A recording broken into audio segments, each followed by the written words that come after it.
Chapter 858. Harboring a stray thought, Li Qingshan closed his eyes and slowly sank into the hot spring. Even the scorching hot spring water could not cover the warmth of the delicate body in his arms. A warm current surged in his heart, far surpassing that insignificant little desire. Sleeping with their necks intertwined, time seemed to freeze at this moment, and they were indeed looking forward to it. Until a sudden clap of thunder passed through the thick earth and rocks, Li Qingshan suddenly opened his eyes. This was no ordinary thunder, but someone was going through a tribulation. The thunder contained the power of heaven, and he reckoned that it was the second tribulation. Could it be Ruexian? Let's go out and take a look. With a splash, Li Qingshan carried Little and jumped out of the spring. With one hand, he picked up the clothes on the ground, and with the other, he lifted her long hair. Without the long hair and water covering her, her beautiful figure was fully revealed.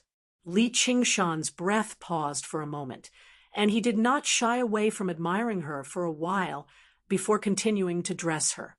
Little and stretched her arms and put her hands into her sleeves, enjoying his care. The moment Li Qingshan helped her put on her clothes and fastened her belt, he actually felt a hint of reluctance. It was like covering a pearl with a piece of cloth, covering up this alluring beauty.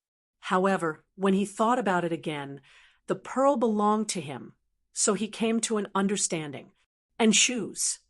Little and lifted her slender feet and shook them, a smile on her face. You really know how to enjoy yourself. Li Qingshan squatted down and held one of her slender feet.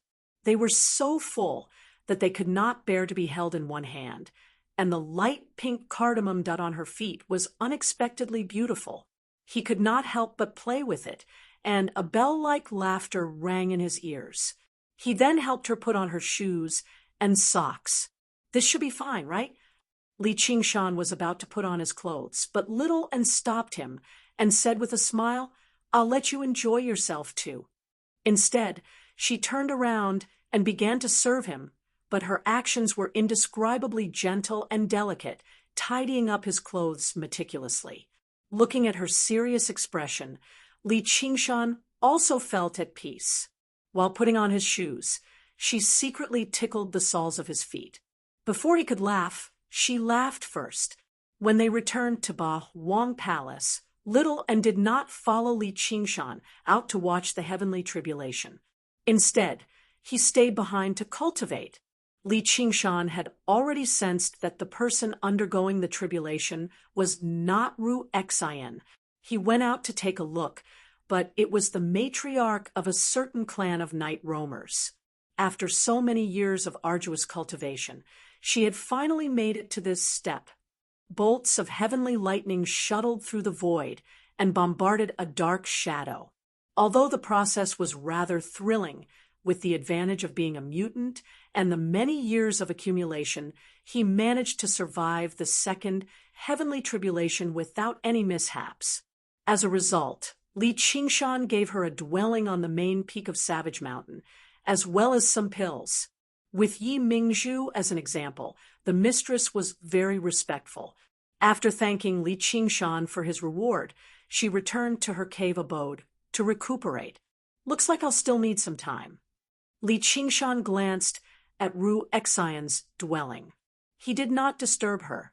He gave some instructions to Yi Liusu before returning to the Ba Huang Palace. Several months later, the myriad poison ancestor arrived before the Ba Huang Palace and reported to Li Qingshan.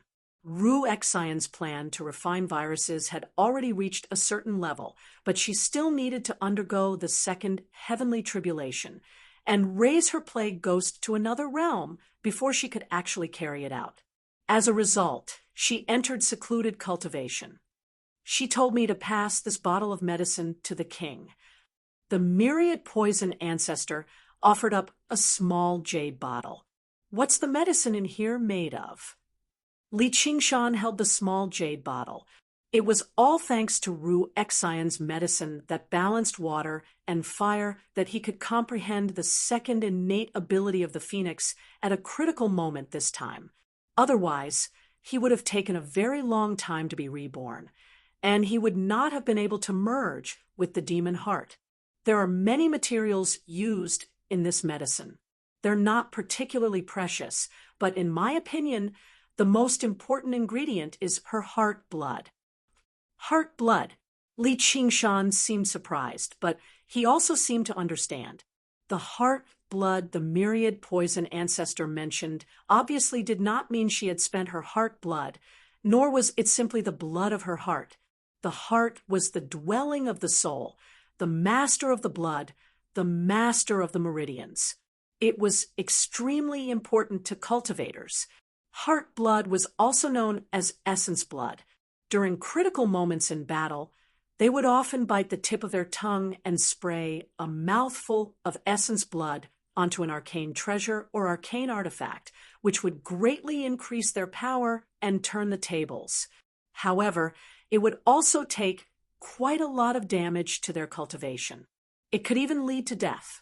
If he had guessed correctly, her talent was even greater than regular other folks, and she practiced a supreme cultivation method like the heavenly tome of cloud furnace. Yet she still could not undergo the tribulation until now. Li Qingshan could not help but sigh inside.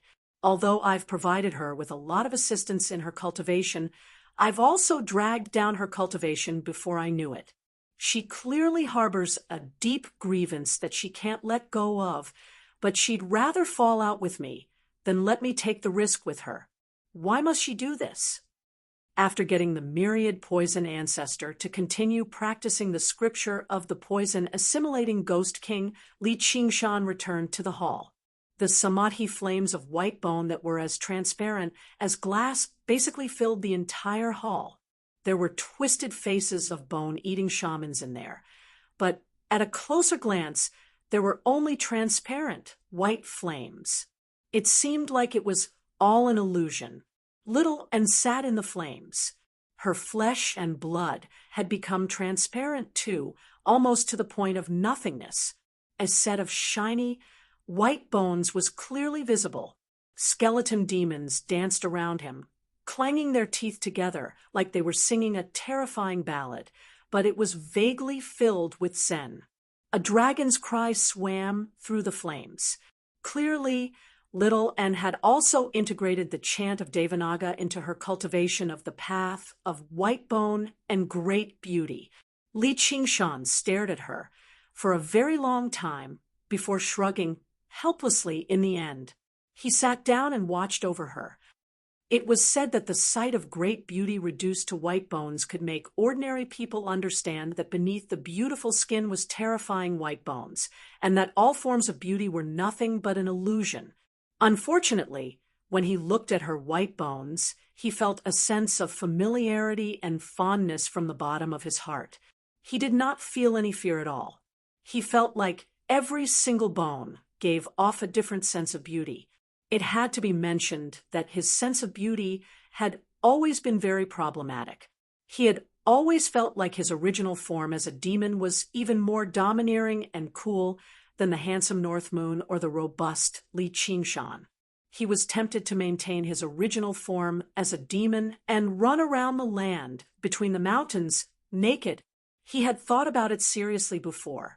Once he no longer had to hide his identity and settle all his grievances, he would set off from the coast of the South Sea, pass through the 9 provinces, and rush to the Frost Province. Ha! Everyone in the world will be dumbfounded if that happens. Am I a freak? No, rather than calling it a freak, you might as well call it a feeling of realizing myself. Don't tell me I'm a freak. Forget it. I don't care what it is, as long as it's me. Li Qingshan agreed with Qiongqi in some aspects. Calculating the pros and cons with pure rationality and constantly seeking advantages and avoiding disadvantages would certainly lead to long-term success. But if everyone did the same, then what difference would there be between him and others? Punishing evil and promoting good would also allow him to receive kindness from kind-hearted people and obtain a good reputation, forming a real trend. But what could he get by punishing good and promoting evil? Since evil people were evil people, they certainly did not know how to repay kindness. This was completely a kind of behaviorism without the slightest benefit. It was just to satisfy one's interests and challenge the conventions. It was simply like a naughty and willful child, but it contained a free and unrestrained self. In the water margin that he had read in his previous life, the opening chapter named the true nature of the 108 heroes, the 108 heavenly spirits, and earthly fiends suppressed in the demon-subduing hall. Among them, there were those who killed people and ate their hearts, and there were also those who used violence to fight violence. They seemed to be very different, but there was no difference in essence. Whether it was good or evil, the wanton acts that had transcended rationality were just the word demon. The reason why it could be passed down and praised by the people was because it portrayed the demonic nature in great detail. It allowed people to bring a hero into the book to do things that they normally couldn't do and didn't dare to do. They could say that they were happy.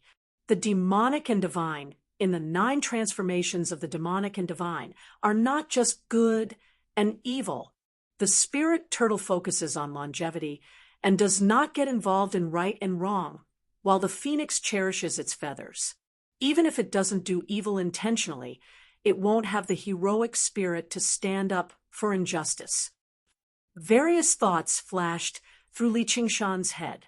He gained a deeper understanding of the 9 transformations of the demonic and divine. At the same time, Ru Xian removed all her clothes and sat in the jade melting cauldron. Her entire body shone with the luster of jade. After ingesting a precious 10-year virtue accumulation pill, she powered the jade melting cauldron and refined herself like a pill. Then she used the heavenly tome of cloud furnace to form a cloud furnace in her body to refine the virtue accumulation pill.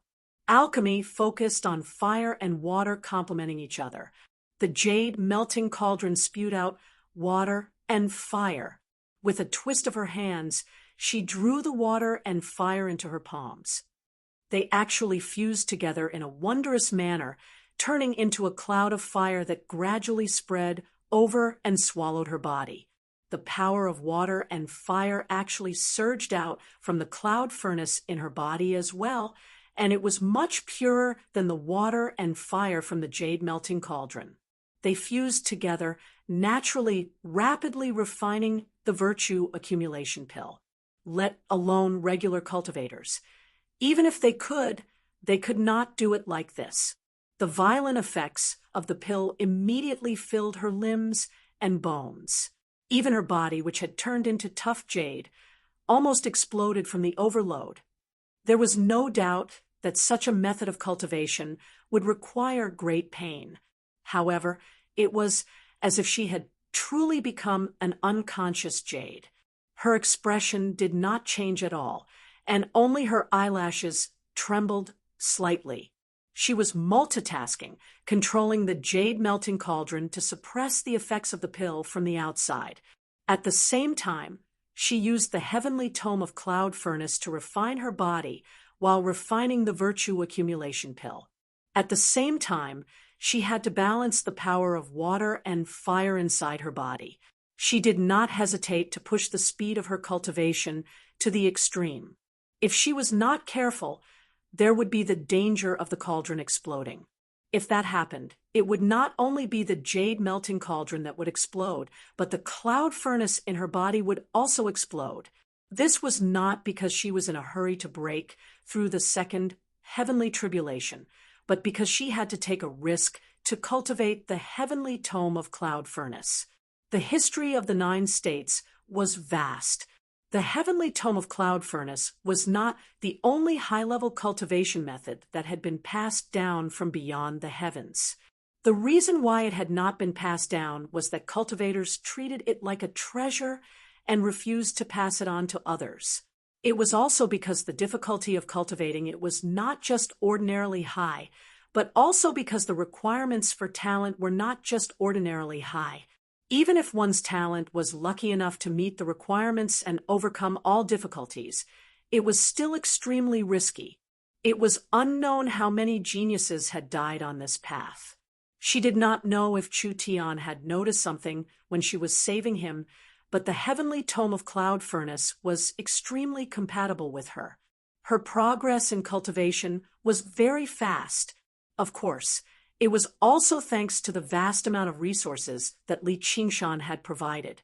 Just the 10-year virtue accumulation pill that she had obtained from the 10,000 poison order was something that could only be encountered by chance.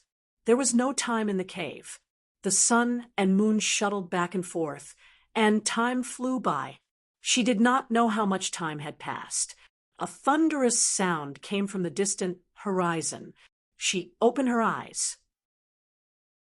Chapter 859. Over 18,000 kilometers to the south of the coast of the South Sea was a large, spacious island. It was long and neat, shaped like a huge ship on the sea. It was called Giant Ship Island. 3 mountains stood parallel to each other on the island, with a large center and 2 smaller sides, like the sails of a huge ship. They were called Major Cloud Mast Mountain, Major Cloud Mast Mountain, and Minor Cloud Mast Mountain. There were thousands of palaces on the 3 mountains, possessing the unique architectural style of the South Sea. It was grand and grand, hidden in the clouds like the residences of immortals. It was where the greatest cultivation sect of the South Sea, the Cloud Mast sect, resided. 2 long, white stone bridges that resembled rainbows pierced through the clouds, connecting the 3 mountains. If the sea breeze dispersed the clouds, it would be possible to overlook the thousands of households below from the bridge, the rows upon rows of houses, the long streets, and the surging people. It was filled with the atmosphere of the mortal world. People surged out of the city, gathering on an open beach to the south of the island. It was a dark mass, like ants whose nest had exploded. Who knew how many thousands of people had gathered there, raising their heads and gazing at the depths of the ocean? Groups of soldiers maintained order. There were also many cultivators hovering in the air. They did not disguise themselves at all, proudly basking in the reverence of the mortals below. It was the 8th month. Even though it was scorching in the south, the sea breeze still brought a hint of coolness. The sun gradually sank below the surface of the sea like a ring of red jade, dyeing the sky and the ocean red. The coolness grew. The sea breeze was calm. Gentle waves surged towards the shore, one after another. The port was filled with ships of various sizes, ranging from longboats and huge ships to 2-row dinghies. They all rose and fell with the waves. At this moment, there were even a few ships that drifted over from the sea, searching for a place to dock in a hurry. Clearly, the people gathered, there were not just people from 3 Sails City. They clamored with their own dialects. If they did not yell, they would not be able to hear anything, so it became even more noisy. Oh, my God, why are there so many people this year? When is the Merfolk Sea Fair ever lacking people? But this is just too many. You're still too young. Sure, I'm telling you, the Merfolk are about to fight a great battle against the Fire People in the north. They've definitely brought quite a lot of stuff this year. What did you say? I can't hear you. There was a hill behind the beach that was surrounded on all sides. Mortals were not allowed to approach. There was a majestic platform on it, with 81 white sails fluttering in the wind. There were many seats arranged in the middle. An old man with hair as white as snow sat in the main seat. His disciples stood to his left and right. He was the master of the Cloud Sail sect, Ji Chongfeng, who was waiting there with his disciples. Ji Chongfeng gazed at the depths of the sea. Although he was sitting still, he gave people a feeling that he was about to fly away. Father, it's fine if the mermaid comes. Why do you need to welcome her personally? A handsome young man beside the old man said disapprovingly. Qingyu, The Merfolk King might come this year. Ji Changfeng turned his head and was exceptionally gentle towards his talented youngest son. Merfolk King. Ji Qingyu was shocked. In the past Merfolk Sea markets, it was usually the Merfolk elders who led the team. He did not expect that the Merfolk King would personally come this time. The Cloud Sail sect was one of the few large sects on the islands of the South Sea, watched over by the great cultivator known as the Wind Gale King, Ji Changfeng. Even a White Hawk commander was bold enough to call himself a king. However, only when he saw Ji Changfeng's stern expression did he stop laughing in a hurry. His name is Li Qingshan. You can't underestimate him. He comes from the Green Province in the north, and in just a few short years, he swept through the various sects of the south, using the Blood Oath Scroll to forcefully gather a group of subordinates. The myriad poison cult has suffered greatly at his hands in the past. Basically, all of their disciples are dead or injured, and even the myriad poison ancestor can't do anything to him. It's said that the king of Southern Yu's estate even wanted to make him an honored guest, but he turned it down, said Ji Changfeng. The king of Southern Yu's estate had also wanted to make him an honored guest in the past, but he turned it down because he did not want to become involved in the disputes of the cultivation community of the 9 provinces. However, he was unable to see through this Li Qingshan at all. Yet he's still bold enough to come. Isn't he afraid of the myriad poison ancestor? Ji Qingyu was filled with disbelief. This Li Qingshan really was something else. With his cultivation at the second heavenly tribulation, he was actually bold enough to fall out with the myriad poison ancestor. And he even came to the Merfolk Sea Fair fearlessly. Was he not afraid of death? Or was he bold because of his skill? The first cave master of Savage Mountain, Yu Wufeng, was originally the first senior brother of the South Sea Sword Pavilion. He's currently trapped by the Blood Oath Scroll, serving Li Qingshan as a servant. Oh, right, that Li Qingshan is around the same age as you. He's not even 40 yet, and he underwent the second heavenly tribulation before the age of 30. Ji Changfeng guessed that it was very likely that the myriad poison ancestor had come this time to deal with Li Qingshan, while the master of the Sword Pavilion probably had not come for the Merfolk Sea Fair either, but to save his own disciple. Was that Li Qingshan the only reason why he was so fearless? He was underestimating great cultivators a little too much. Yi Duanhai was very stubborn. How could he be threatened so easily? By then, who knew who would be the one threatening? Who? However, who knew? He had heard that Yu Wufeng was already close to the third heavenly tribulation, and he wielded the arcane treasure, the Fogbow sword. The South Sea Sword Pavilion could not afford to not care about a successor like that. Ji Qingyu widened his eyes. He could be regarded as a slightly renowned genius in the cultivation community of the South Sea, but his cultivation was only at late foundation establishment. He planned on accumulating his cultivation for another decade or two before attempting the second heavenly tribulation. In comparison, the master of the Fogbow sword, Yu Wufeng, was a renowned genius, yet he had actually been restrained by Li Qingshan, serving him as a servant. Just what kind of power was that? He vaguely understood what Ji Changfeng was trying to say. The waters here ran too deep. It was not something he could take part in, as long as they were mentioned. Even if he was the Wind Gale King's beloved son, he could not afford to offend them. Father, I understand. Ji Qingyu was rather reluctant to accept this, but the difference in cultivation was real. Ji Changfeng glanced around the platform again. Just now, the conversation was not loud, but they did not purposefully hide it. With the sharp ears and eyes of cultivators, they could hear every single word clearly. They all became stern, lacking some of the arrogance of a master. Ji Changfeng nodded slightly, but he let out a long sigh inside. If only the Cloud Sail sect had a Li Qingshan. He could not tell who could inherit his legacy among the current disciples.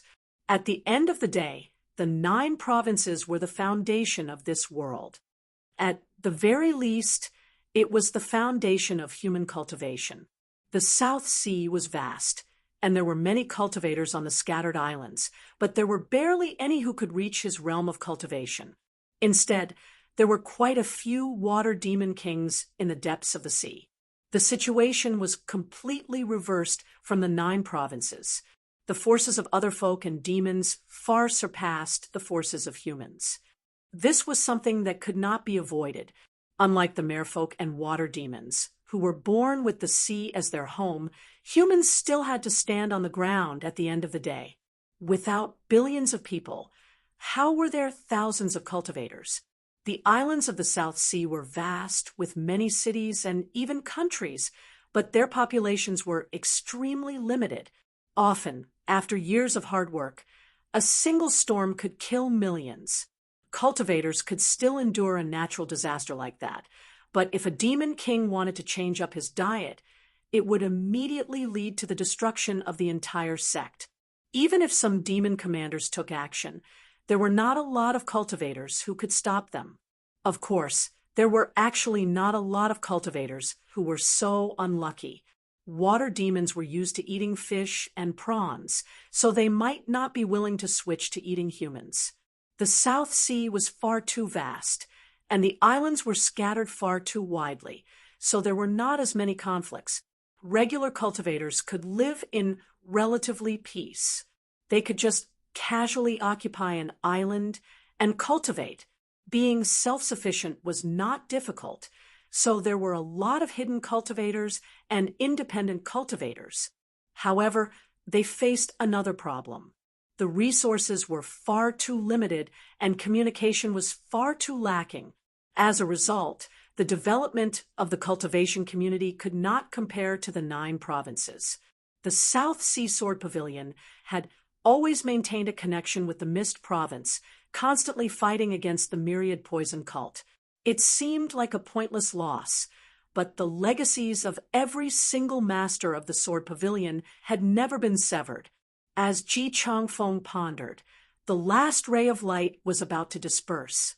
Suddenly, he thought of something and stood up, casting his gaze into the depths of the ocean.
Chapter 861.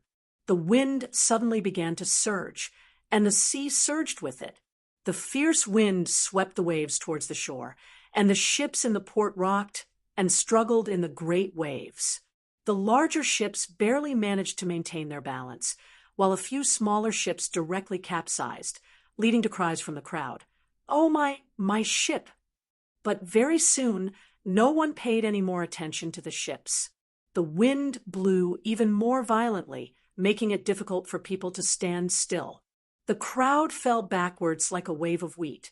The waves on the sea became even larger, each one taller than the last, pushing over in an overwhelming manner. It was almost like a tsunami.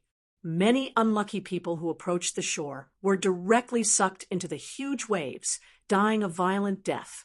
Clouds of blood permeated the surroundings as tiger sharks swam through the waves. The huge waves surged over, and the people on the beach all fled backwards. They pushed and shoved, trampling over one another. Cries and screams rose and fell, mixed with the sobs of children. It was a mess. "Father!" Ji Qingyu frowned heavily, and the other disciples were displeased too. The deaths of a few mortals was nothing, but it was far too shameful for the Cloud Sail sect.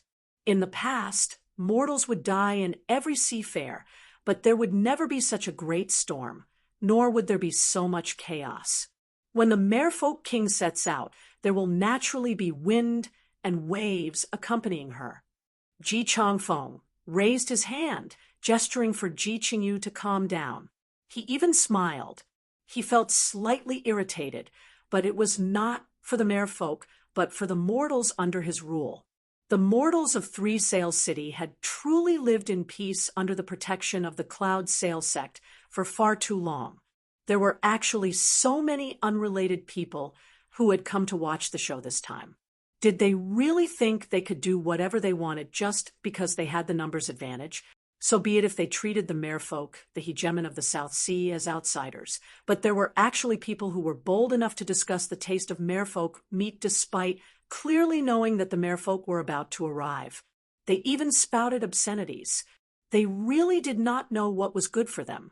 The Merfolk King had only lost her temper, which was already quite the restraint. In order to maintain the foundation of the Cloud Sail sect, he was also afraid that his disciples would become twisted, so he did not encourage them to treat mortals like lambs and ants. If they committed any crimes, they would even be punished according to the sect rules. Most of the disciples of the Cloud Sail sect came from the clan of Three Sail City, so their relationship was rather complicated. As time went on, the reverence mortals held towards cultivators was no longer as deep. As a matter of fact, they had quite a few complaints about the way the Cloud Sail sect was governed. It was time for them to learn a lesson today. The armored soldiers below began to take action, but their numbers were too small and no one listened to them at all. They directly used their weapons to maintain order, and those who disobeyed were directly smashed with their spears. But when tens of thousands of people were in chaos, how could it be so easy to calm them down? Some of the cultivators in the air above the shore wanted to help. After all, they were all humans. No one would be happy if they died so pointlessly in the aftermath of the merfolk's attack. However, when they glanced at the platform, they all dismissed that thought. Since even the host was not doing anything, outsiders like them might end up offending the Cloud Sail sect, or even the merfolk if they casually interfered. It really was not worth it for the lives of some mortals. The huge waves were still coming, and soon a large empty space was cleared on the beach. In the quiet depths of the ocean, the noise of several tens of thousands of mortals was already very disturbing. No one liked to be watched as an outsider. If this was the seafair of the past, Ji Changfeng's senses were far superior to the elders of the merfolk, and he could announce the arrival of the merfolk in advance. The elders in charge of communicating with the merfolk would then have the mortals restrain themselves and maintain silence. This year, Ji Changfeng had personally come out to welcome them. He did not care much about these small details, and the disciples did not dare to give him pointers. This caused the Merfolk King to hear many things she should not have heard. Some of the topics even touched upon taboos, so she purposely did not restrain her waves. It was not really revenge, but just to let the mortals know how powerful they were. Originally, this was not a big deal. At most, a few mortals would die. Would humans pay attention to not trample over ants on the ground when they walked? These minor details would not affect the communication between the two kings in the slightest. However, there was someone who did not know what was good for him and came out to be a hero. He directly suppressed the waves and even stood in front of the harbor. This was very displeasing. "Your Majesty, let me teach this brat a lesson." In the depths of the ocean, the high priestess said to the merfolk king. Although her clothes were luxurious and made of the highest grade merfolk silk, it looked as soft as water. In reality, there were dozens of layers. However, her face was already very old. Even the scales on her tail had become very dim. In particular, only the whites of her eyes remained, making her look rather terrifying. The merfolk king supported her face and half reclined on the ice crystal throne that looked like a couch. In the darkness, her close-fitting robe outlined her perfect figure, and her long hair draped over the ground. Her eyes were tightly shut, as if she was completely unaware of what was happening. Her pale chin nodded slightly. The high priestess bowed and retreated. She held up a crystal ball that clearly reflected the scene in the bay. She wiped her hand on the crystal ball lightly, and a thick fog filled the air. Seeing that the crowd had already calmed down and were no longer trampling over each other, Li Qingshan wanted to return to the island. He did not plan to directly challenge the merfolk king here. Suddenly, a white fog rose from the ocean and spread out hazily. Before Li Qingshan could react, he had already been enveloped in it. Many palaces could be vaguely seen in the fog.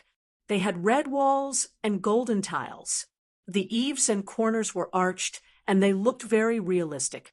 Li Qingshan suddenly realized that he was standing on the streets of a busy city. The fog had already dissipated, and the peddlers were loudly selling their goods. A group of frolicking children ran past him. When he looked at himself again, he had already turned into a peddler carrying a pole and was selling his goods along the street. He carried the pole and smiled. He simply stood there, without moving.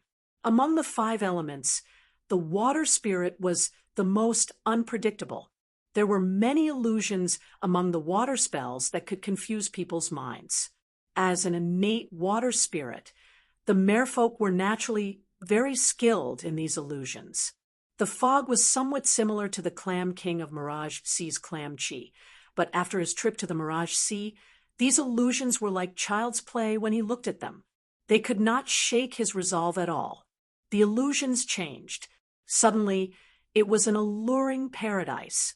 Fairies danced in the sky, and immortals came to receive them. Li Qingshan only admired and pondered, but he was not moved. The illusions changed again. Suddenly, it was a terrifying realm of ghosts.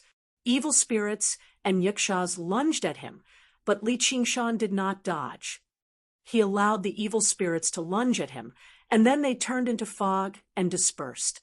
No matter how the illusions changed, they could not harm a single hair on Li Qingshan's body. He turned around and walked toward the shore. With every step, the illusions shattered layer by layer, and he walked out of the illusions in the blink of an eye. At this moment, a moving song suddenly reached his ears. It entered his ears like gossamer and wrapped around his heart, shaking his soul. This was not an auditory hallucination. The female merfolk's song was naturally seductive. There were often fishermen who threw themselves into the sea after hearing it. They would drown alive with happy smiles on their faces. Li Qingshan seemed to be entranced as well. He stood where he was and listened. He felt that the sound was similar to the dolphin sounds of his previous life, but it was countless times more beautiful. The mortals on the beach became noisy again. Regardless of whether they were men or women, old or young, they all charged toward the sea as if they had gone mad. At this moment, the vast and ethereal roar of a dragon descended from the sky. It drowned out the singing and woke everyone up. Looking down from the sky, an enormous shadow swiftly swam toward Li Qingshan under the smooth surface of the sea. An enormous bubble suddenly rose next to Li Qingshan. It grew larger and larger until it was several dozen meters tall, bursting through the silk-like surface of the sea. An enormous shadow lay silently on the surface of the sea, almost sealing off the entire bay. Chapter 862. Humans were not skilled at forging artifacts. Even if they did, they would only forge some water-type arcane artifacts. Storage items like 100 treasures pouches and Sumeru rings were nowhere near as common as in the Green Province. As a result, Merpeople would drive whales to Giant Ship Island every time there was a Merfolk Sea Fair. They would form caravans with all sorts of goods to trade with the cultivators of the South Sea. Many Merfolk stood on the whales. There were both beautiful Merfolk women and sturdy Merfolk men. They looked at Li Qingshan with gazes that were either curious, cautious, cold, or hostile. Half of the whale's eye beside Li Qingshan was revealed. It was over 30 meters wide, like a lake that clearly reflected his figure. It was a demon commander, and one close to the peak of the second heavenly tribulation at that. Although it was still far from being comparable to the great whale king, it was still extremely massive. Li Qingshan ignored all the gazes and raised his head to look at the Merfolk queen on the whale. He met a pair of eyes. At first glance, the eyes were still light blue, so clear that the bottom could be seen. But gradually, the light blue turned azure, and then inky blue. His mind seemed to be pulled into the deep sea, sucked into a bottomless abyss. It was dark and cold, constantly sinking. His body also felt a tangible pressure, like the water pressure of the deep sea. The surrounding Merpeople all had different expressions. Some smiled cruelly, some sighed in pity, and some remained cold. The Merfolk high priest licked her sharp teeth, her face filled with bloodthirsty delight. She thought of the last human cultivator who had met the Merfolk queen's eyes and exploded with a bang. All the cultivators on the beach saw this. Some could not help but examine the Merfolk queen, but before they could admire her beauty, they could not help but be drawn in by her eyes, forgetting about their surroundings. Ji Qingyu was one of them. Before he could see the Merfolk queen's appearance clearly, he felt a strong sense of suffocation.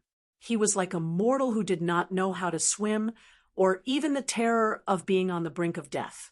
Just when he thought he was going to die, he suddenly woke up and discovered that he was still standing on the platform, panting heavily and drenched in cold sweat. All the cultivators who dared to look at the Merfolk queen reacted the same way. They all fell from the sky, no longer daring to look at the Merfolk queen. That's far too terrifying. She can kill all the cultivators present apart from father with just a pair of eyes. She clearly controlled me in the end, which was why I could break free, and that's just the aftermath. Just like the wind and waves just now, it's not directed at us at all. As it turns out, we're no different from mortals before her. Doesn't that mean the man who meets her eyes is dead for sure? However, to the Merfolk, Li Qingshan, but to King Li Qingshan, Spirit Li Qingshan, Spirit Li Qingshan, Li Qing, Li Qingshan. Spirit turtles like to hide in the deep sea. A single slumber could last 1,000 years, avoiding all entanglements of karma and disasters.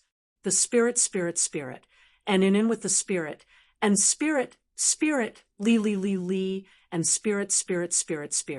Spirit, the lily spirit, a spirit, hie the li turtles li s and li c, as and a long and a and as and li as, li of. A sliver of surprise flashed through the merfolk queen's eyes. She blinked her eyes. It would have been fine if he had only been able to resist the gaze of her deep-sea pupils, but this man seemed to be enjoying it. Furthermore, the sense of tranquility that came from his pitch-black eyes seemed to have infected her, causing the little displeasure in her heart to disappear. "What beautiful eyes!" Li Qingshan praised from the bottom of his heart. He was tempted to stare at her a little longer. After getting rid of those eyes that were as deep as the sea, he looked at the merfolk queen again. She was half lying on the ice crystal throne, wearing an exquisite ice crystal crown on her head that tied up her long ice blue hair.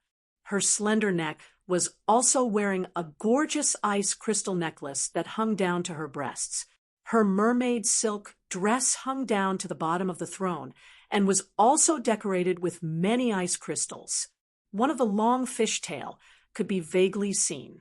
Apart from that, she also possessed some characteristics of a foreign race, but the noble, icy-cold aura she gave off was enough to make people forget about all of this and become enchanted. However, while Li Qingshan was a lecher, he was also a battle maniac. He secretly assessed inside. Her cultivation is higher than the myriad poison ancestors. She's mid-fire-devouring king, at the very least. Her strength is probably on par with the fire-devouring King Zhu Yan, or perhaps even a little stronger. If I consider these godfolk and their innate talents and abilities, I'm still not her opponent right now. How rude! Where are the guards? The great priest called out. A group of merfolk guards surrounded them on tiger sharks. The leading merman was particularly sturdy, also a second heavenly tribulation cultivator. In terms of cultivation alone, he was on par with Li Qingshan. He held an anchor covered in glyphs in his hand, eyeing Li Qingshan covetously as he considered where to smash it from. However, Li Qingshan did not even glance at him. He continued to stare at the merfolk queen, quietly waiting for her to speak. "Who are you?" the merfolk queen asked. Her voice was extremely cold, but it possessed natural charm. It was even more enchanting than the chorus of mermaids just now. Li Qingshan was not used to raising his head and talking to people, so he leapt onto the whale's back gently and arrived before the merfolk queen. He answered, "Li Qingshan." Apart from the merfolk queen and the great priest, there was also a group of merfolk elders on the whale's back. They were all at the second heavenly tribulation, giving off the tremendous aura of the ocean as they berated him loudly. Some told him to piss off, some told him to kneel, and some were basically about to capture him. Their auras were like the raging tides of the ocean, ready to erupt at any moment. "Die!" A bellow rang out from behind Li Qingshan, and a black figure lunged over. The captain of the merfolk guards was completely infuriated by Li Qingshan's disregard. He swung the anchor viciously at his head, possessing the terrifying power of the tides. It was a shocking sight. "Li Qingshan," the merfolk queen repeated. She had heard of this name before. Although she was far away in the depths of the South Sea, as a king, she naturally had sharp ears and eyes. At this moment, when war was about to erupt, she had to gather all sorts of information. Although the 3 words "King of Savages" were still somewhat exaggerated, just based on the battle with the myriad poison cult, he was no longer an insignificant character. "What about you?" Li Qingshan asked in return. The expressions of the merfolk elders changed, but it was no longer because of his rudeness. He grabbed the anchor with his right hand without looking back. The eyes of the captain of the merfolk guards almost popped out of their sockets. He gritted his teeth and pressed all his strength on the anchor, but he could not move it at all. Is he really a human? Although Gongkuen's cultivation is not extremely strong, he is born with great strength. The tidal anchor weighs 5,000 kilograms. If it smashes down like this, I'm afraid no one can withstand it other than Her Majesty. Me? The merfolk queen was silent for a moment, as if she had not expected him to ask this. Her name was known throughout the entire South Sea. He had clearly asked this only for the sake of equality. She glanced at the anchor in his hand again. At a closer glance, although her bearing was cold and filled with the dignity of a king, her facial features really did resemble Ru Exion's, slightly. Was she somehow related to Ru Exion? All he saw was Gong Yuan's expression becoming colder and colder. "Ha! How can a mere waiter block your Majesty's path? I've come to lead the way for you." Li Qingshan turned around and raised his hand. "Please look. That's where the sea fair will be held. It's called Giant Ship Island, and there are 3 mountains on it. They're called Major Cloud, Mast Mountain, Center Cloud, Mast Mountain, and Giant Cloud, Mast Mountain." Li Qingshan introduced Giant Cloud, Mast Mountain, and the sea fair fluently. He had heard it all from Ru Exion at the last minute, so there were many mistakes and omissions. The expressions of all the merfolk became extremely strange, who knew how many times they had already held the sea fair, yet they still needed an outsider to introduce it. If you want to introduce it, you should at least ask around a little more. What's with Giant Cloud, Mast Mountain? With a snigger, a mermaid laughed. The great priest glared at her, and she covered her mouth in a hurry, but she was unable to hide the smile in her eyes. "This human sure is bold. He's actually bold enough to spout nonsense before the queen.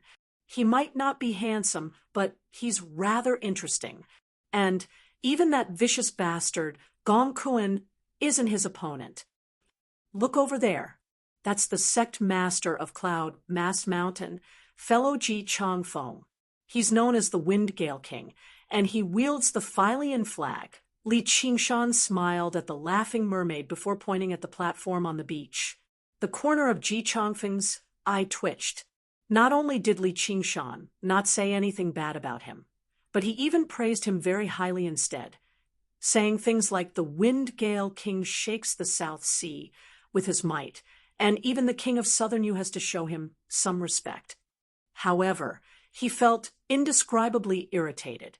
He was tempted to wave the Philian flag and blow him back to the Green Province. This Li Qingshan. Ji Qingyu was speechless, but he could not help but feel admiration for him. Before countless cultivators and merfolk of the South Sea, he was able to speak and smile at ease between 2 kings, without losing out at all. This was the king of savages. "Shut up. We don't need you to introduce us. Get down." The mermaid high priest rebuked furiously. Li Qingshan glanced at her. "When I'm speaking with Her Majesty, it's best if you don't interrupt us. You."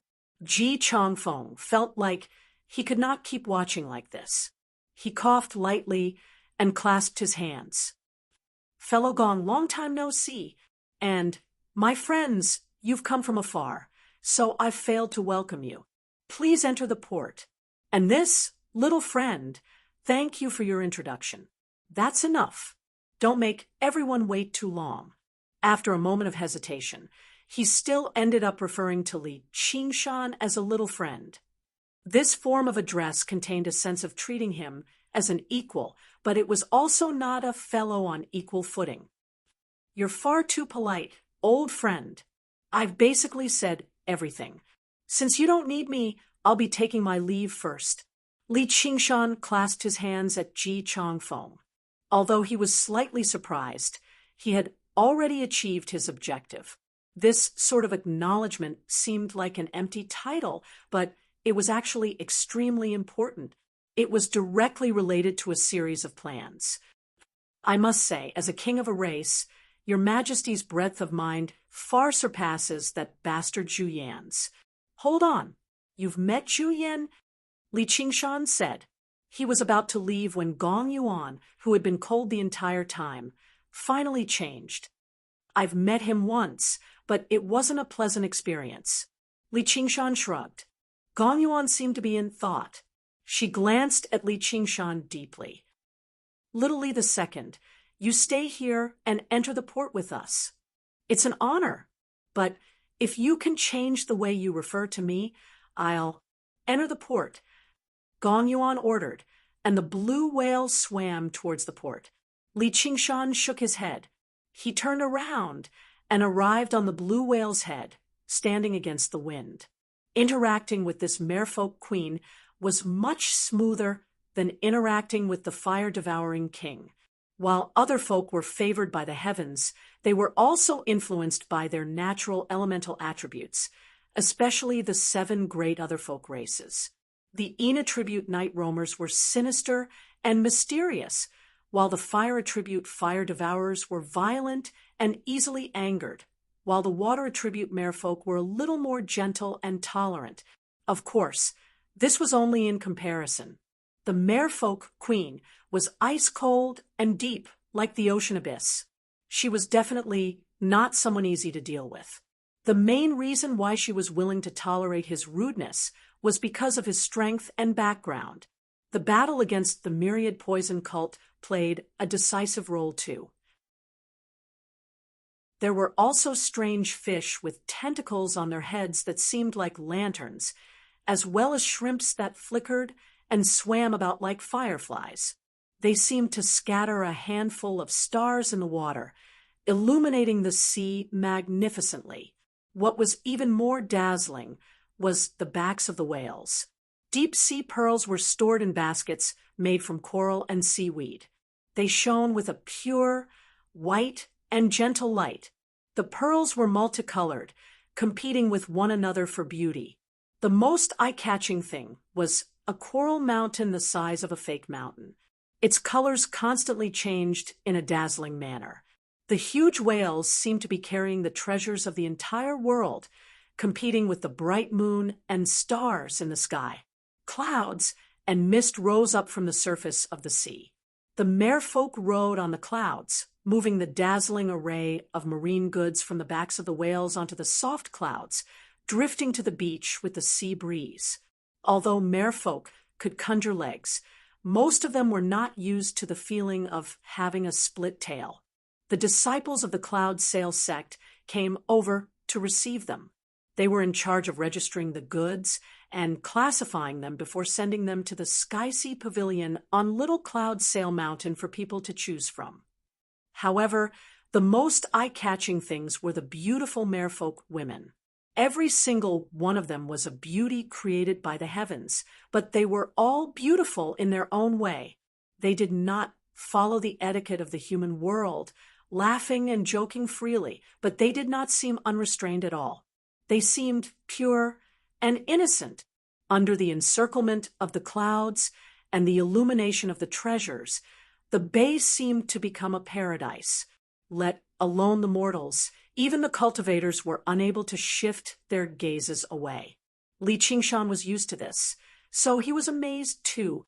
In ancient times, other folk referred to themselves as Ga-folk. They were not exactly boasting. In the eyes of mortals, they really did seem like godfolk. In particular, races like the night roamers, fire devourers, and merfolk possessed innate strength and lifespan that far surpassed mortals. Even their appearances were utterly perfect, making people completely overlook the characteristics of other races. As a matter of fact, they even possessed a special charm. Even if human beauties could compare to them in terms of appearance, they would not be able to match up to them in terms of bearing. In terms of value, these merfolk women were indeed the most precious goods present. If a merfolk woman was sold to the Dragon Province, she would be worth even more than the goods on the backs of whales. Their tears could be turned into precious merfolk pearls. Their eyes could be made into priceless condensed jade pearls. Their scales were precious medicinal ingredients. And even their tails were a supreme delicacy. It was a dish that could not be missed in the imperial court's banquets. Chapter 8:65. Although other folk and humans both shared the same word, their hatred for one another was so deep that it completely surpassed their hatred for the demons who ate the most humans. It was probably because demons could not tell so much from eating, and being killed and eaten was a common occurrence. What surprised Li Qingshan even more was Ru Exion's attitude. Just like how she felt for her own kind, she was extraordinarily indifferent towards merfolk, as if she did not treat herself as a merfolk at all. At the same time, she did not treat herself as a human either. Thinking up to there, Li Qingshan glanced around the beach, but he did not find any traces of Ru Exion. They had split up, so he had no idea where she was right now. However, he was not worried either. With the myriad poison ancestors' protection, she definitely would not be in any danger. The duration of the merfolk sea fare was not fixed either. It could be as short as a night or as long as several days. This time, Gong Yuan had come in person, so it would probably be a little longer, so he was not afraid of missing it. "Kid, we've already reached the shore. Why aren't you getting off?" Elder Blue lost his temper. He swung his tail and kicked up a huge wave. Gong Yuan had already disembarked from the whale's back with the elders, currently meeting with Ji Chongfeng on the platform. The two of them glanced over from time to time. Only Li Qingshan remained standing on the large blue whale, as if he was waiting for something. He smiled at Ji Chongfeng and Gong Yuan before crossing his legs and patting Elder Blue's smooth head. "Don't be in such a hurry. I'm waiting for someone." "TSK, kid, are you really treating me as your mount? Get off me right now." If it were not for the fact that Elder Blue was afraid of disrupting the seafare, he would have gone all out against Li Qingshan right now. As he said that, another figure flew over from the cloud mountains on the horizon. His target was Elder Blue's head. "Let's see who else dares to come." "Ah, what a beautiful little girl." Elder Blue was surprised for a moment. He forgot to get angry and let little and land on his head. That is, a ray of light flashed across Ji Chongfeng's eyes. When he was young, he was also very promiscuous and flirtatious. Now that he had reached this age, although he had long thrown this thought out of the 9 heavens and thought that he had seen all kinds of beauties, he would no longer be stunned by them. However, at this moment, he couldn't help but sigh in his heart. There's actually such a beauty in the world. There are so many talents in the 9 prefectures. Ji Qingyu and the rest of the cultivators with weaker composure were even more stunned, unable to shift their gazes away. The mermaid girls were indeed beautiful, but compared to her, it was like the difference between a pearl and the moon. They could not compete with her in terms of splendor. She didn't have any accessories on her. It was as if there were only 2 colors of black and white. Her hair was black, her eyes were white, and her skin was snow white. She was even better than the mermaid queen. She's little, and just now, the dragon's roar came from her mouth. It's said that she's even younger than Li Qingshan. She shouldn't even be 30 yet. Such cultivation is truly terrifying. Although most humans are mediocre, with billions of them, a genius would occasionally appear, and even gods would be left in the dust. That's how they were able to unify the 9 prefectures. Gong Yuan thought to herself, but do Buddhist disciples also cultivate the art of charm? It's not as simple as the art of charm. Although the path of white bone and great beauty contained many techniques, such as artifact forging and alchemy, there was no such thing as the art of charm. It derived the path of life and death, the appearance of emptiness. Great beauty as color, white bone as emptiness. The 2 words great beauty contained the pinnacle of beauty in the mortal world, and only then could it reflect the emptiness of white bone. It was not the art of charm, but it far surpassed all other arts of charm. It originated from the very essence, directly targeting one's heart. The people from the Sword Tower shore are slow. This is probably the so-called show of strength again. Humph, do you think I'm the one begging you? If you're so good, then don't come. Li Qingshan found a bronze mask and had little and put it on. Then he called out to the sky, "You woofing." The South Sea Sword Tower was just a pawn in the first place. It was not like he was the one asking the master of the sword tower for help, so it was good that they did not come to make trouble for him. Yu Wufeng stood in the sky and stared in the direction of the South Sea Sword Tower, but he did not see any sword flashes flying over. When he heard Li Qingshan's call, he showed a helpless expression. He turned into a streak of white light and arrived before Li Qingshan, but he did not land on the whale. He clasped his hands and said, "What are your orders, my king?" "It's not good to keep waiting like this. The brother below is already unwilling. If your master wants to come, he'll naturally come. Let's go ashore first," Li Qingshan said. "Yes," Yu Wufeng said. "You're Yu Wufeng?" Elder Blue exclaimed in surprise. Although they had only met once many years ago, both that streak of white light and that head of white hair left too deep of an impression. "It's been many years.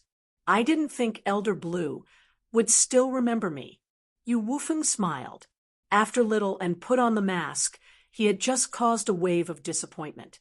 Yu Wufeng's appearance immediately caused an even greater uproar. "It really is him, the fogbow swordsman, Yu Wufeng. Didn't he betray the South Sea Sword Pavilion? Why does he still dare to come to the South Sea? Your information is too outdated. This is the South Sea Sword Pavilion's plan. They wanted him to seize Savage Mountain.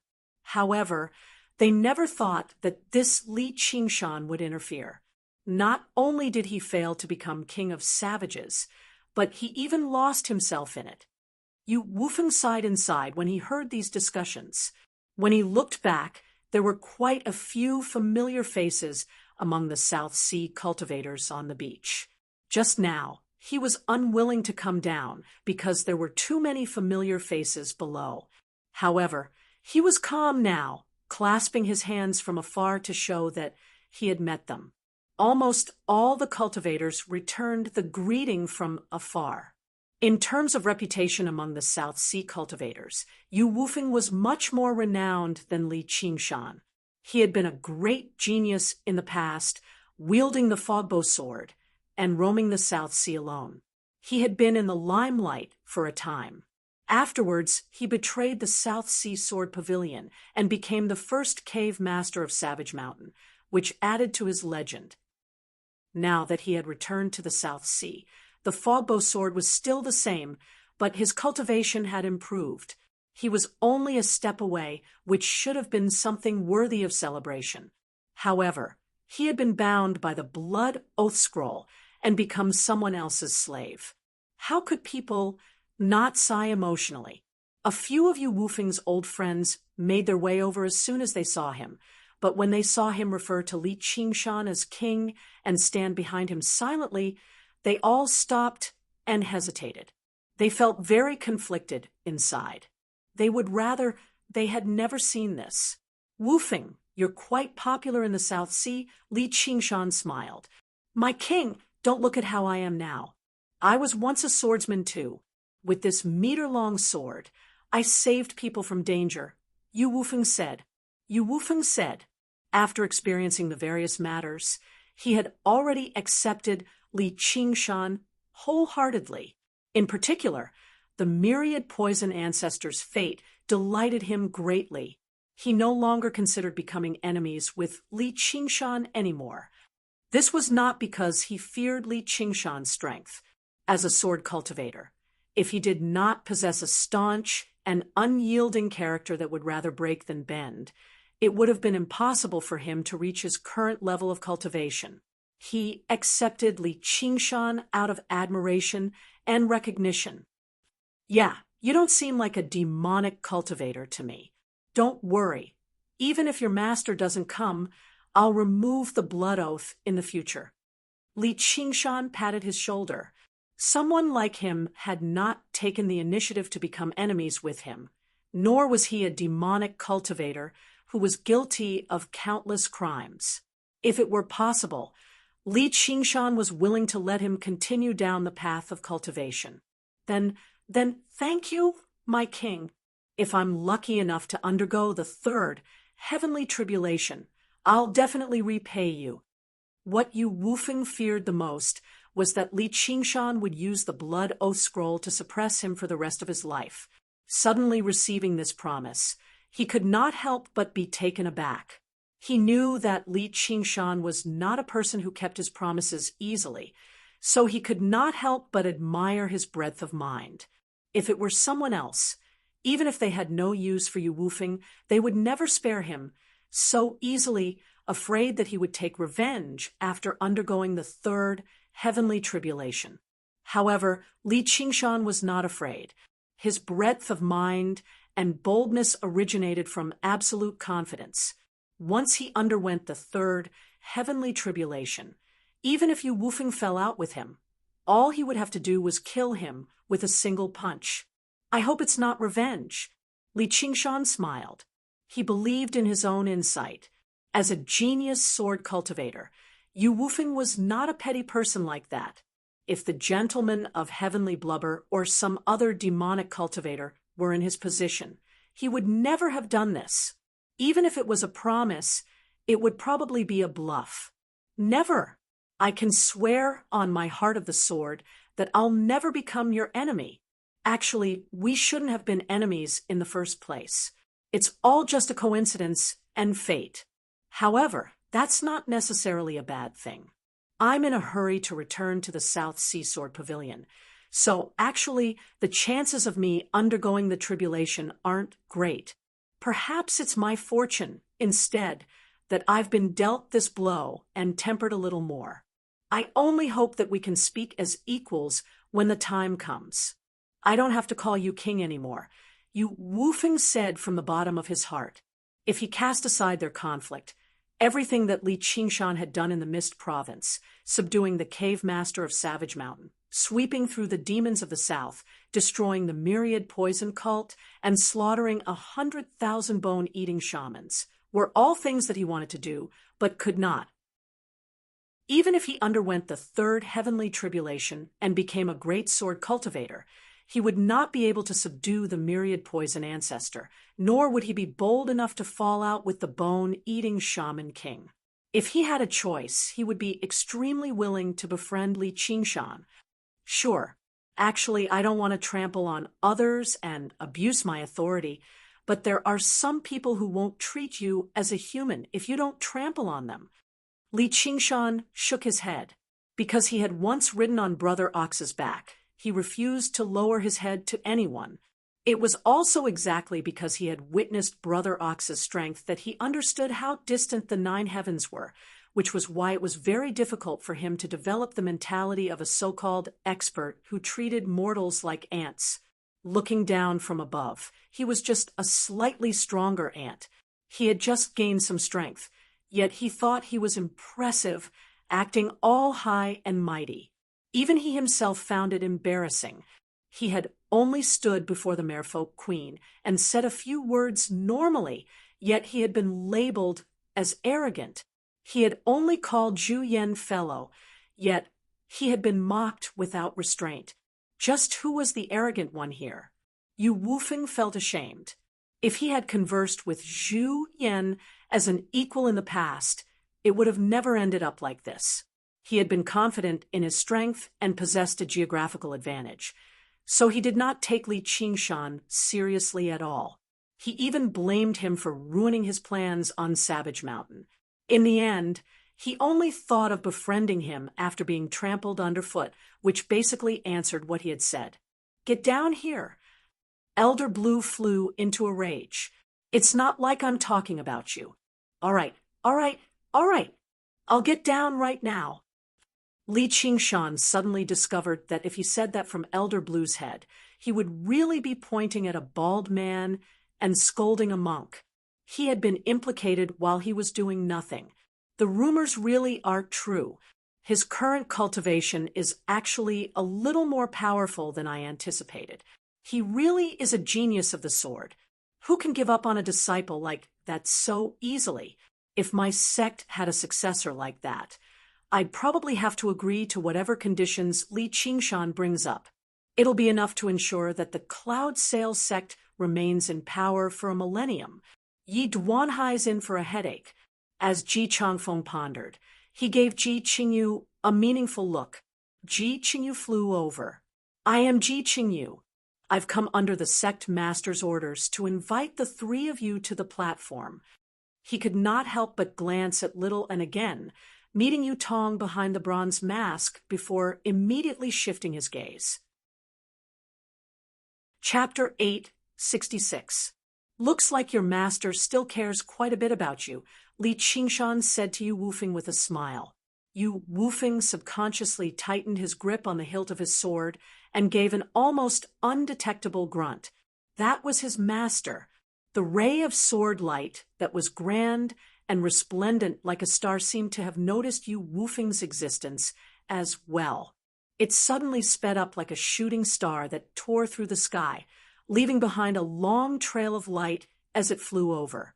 Everyone on the beach raised their heads and stared at the star's descent.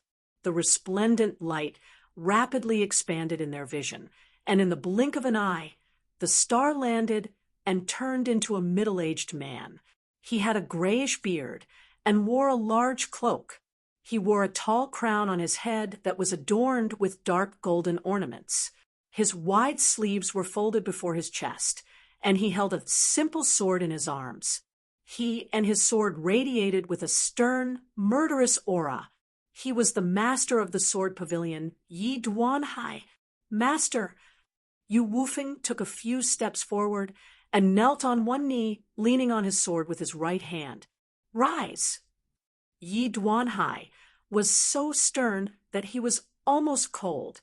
He did not even have any intentions of helping Yu Wufeng up.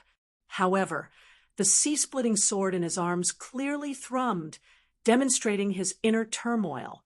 I'm useless and have failed you. Please punish me, master. Yu Wufeng lowered his head. The fogbow sword in his hand flickered with white light. Your cultivation is fine. You haven't wasted all these years. Once you return, go to the sword punishment pavilion and receive your punishment. Yes. Yu Wufeng stood up. Only now did Yi Duanhai shift his gaze away from his disciple. This great sword cultivator, filled with determination, did not even waste a single moment to look at Gong Yuan and Ji Changfeng. He immediately locked onto Li Qing. You're Li Qingshan? Li Qingshan felt like he had been cut by a sword wherever his gaze passed by. He was only 10 steps away from Yi Duanhai. Even to mortal swordsmen, this was a lethal distance, let alone one of the few great sword cultivators in the world. Sword cultivators had the sword as their heart. Even their nascent souls were sword nascent. The path of attack dominated the world. At the same level of cultivation, sword cultivators could basically completely defeat other cultivators. It was as if a peerless sword was placed across Li Qingshan's neck. With just a thought, he would be beheaded. However, Li Qingshan completely believed that Yi Duanhai wanted to do that very much. No one liked being threatened, especially by a weakling. Li Qingshan was extremely glad that he had fought the myriad poison ancestor in the past, and not the one before him. He probably would have blown up his sword nascent without the slightest hesitation and taken him down with him. That's right. Li Qingshan stared back fearlessly, a smile involuntarily appearing on his face. If the feeling of staring into the Merfolk Queen's eyes was extremely comfortable for the spirit turtle, then this was the rhythm that the tiger demon liked the most. Powerful enemies, suppressed killing intent, and lethal threats. The moment he saw Li Qingshan, Yi Duanhai knew that the situation was troublesome. With his many years of experience, he could tell with a single glance that Li Qingshan was one of the few brave and resolute people in the world. He would not be easily threatened. As he said that, he made a surprising discovery. This kid isn't afraid of fighting me. He even seems to desire it. This could not be faked at all. However, it was already extremely rare for a second heavenly tribulation cultivator to maintain his fighting spirit when he faced a great sword cultivator. What was with his fighting spirit becoming more and more exuberant? Was he really not afraid of death? Or did he have some sort of confidence? Yi Duanhai's plan was to directly restrain Li Qingshan and search for the blood oath scroll. It was simple and straightforward. Even if he could not restrain Li Qingshan in time, he refused to believe that Li Qingshan would be so disrespectful to his life that he would actually try to take him down with him. However, when he saw how Li Qingshan behaved, he could not help but hesitate. However, it was only for a split second. His mind immediately recovered its calmness, almost icy cold. As a matter of fact, he even dismissed his worry for his beloved disciple and dealt with the matter with absolute rationality. The sea-splitting sword was about to be drawn. A battle was about to erupt.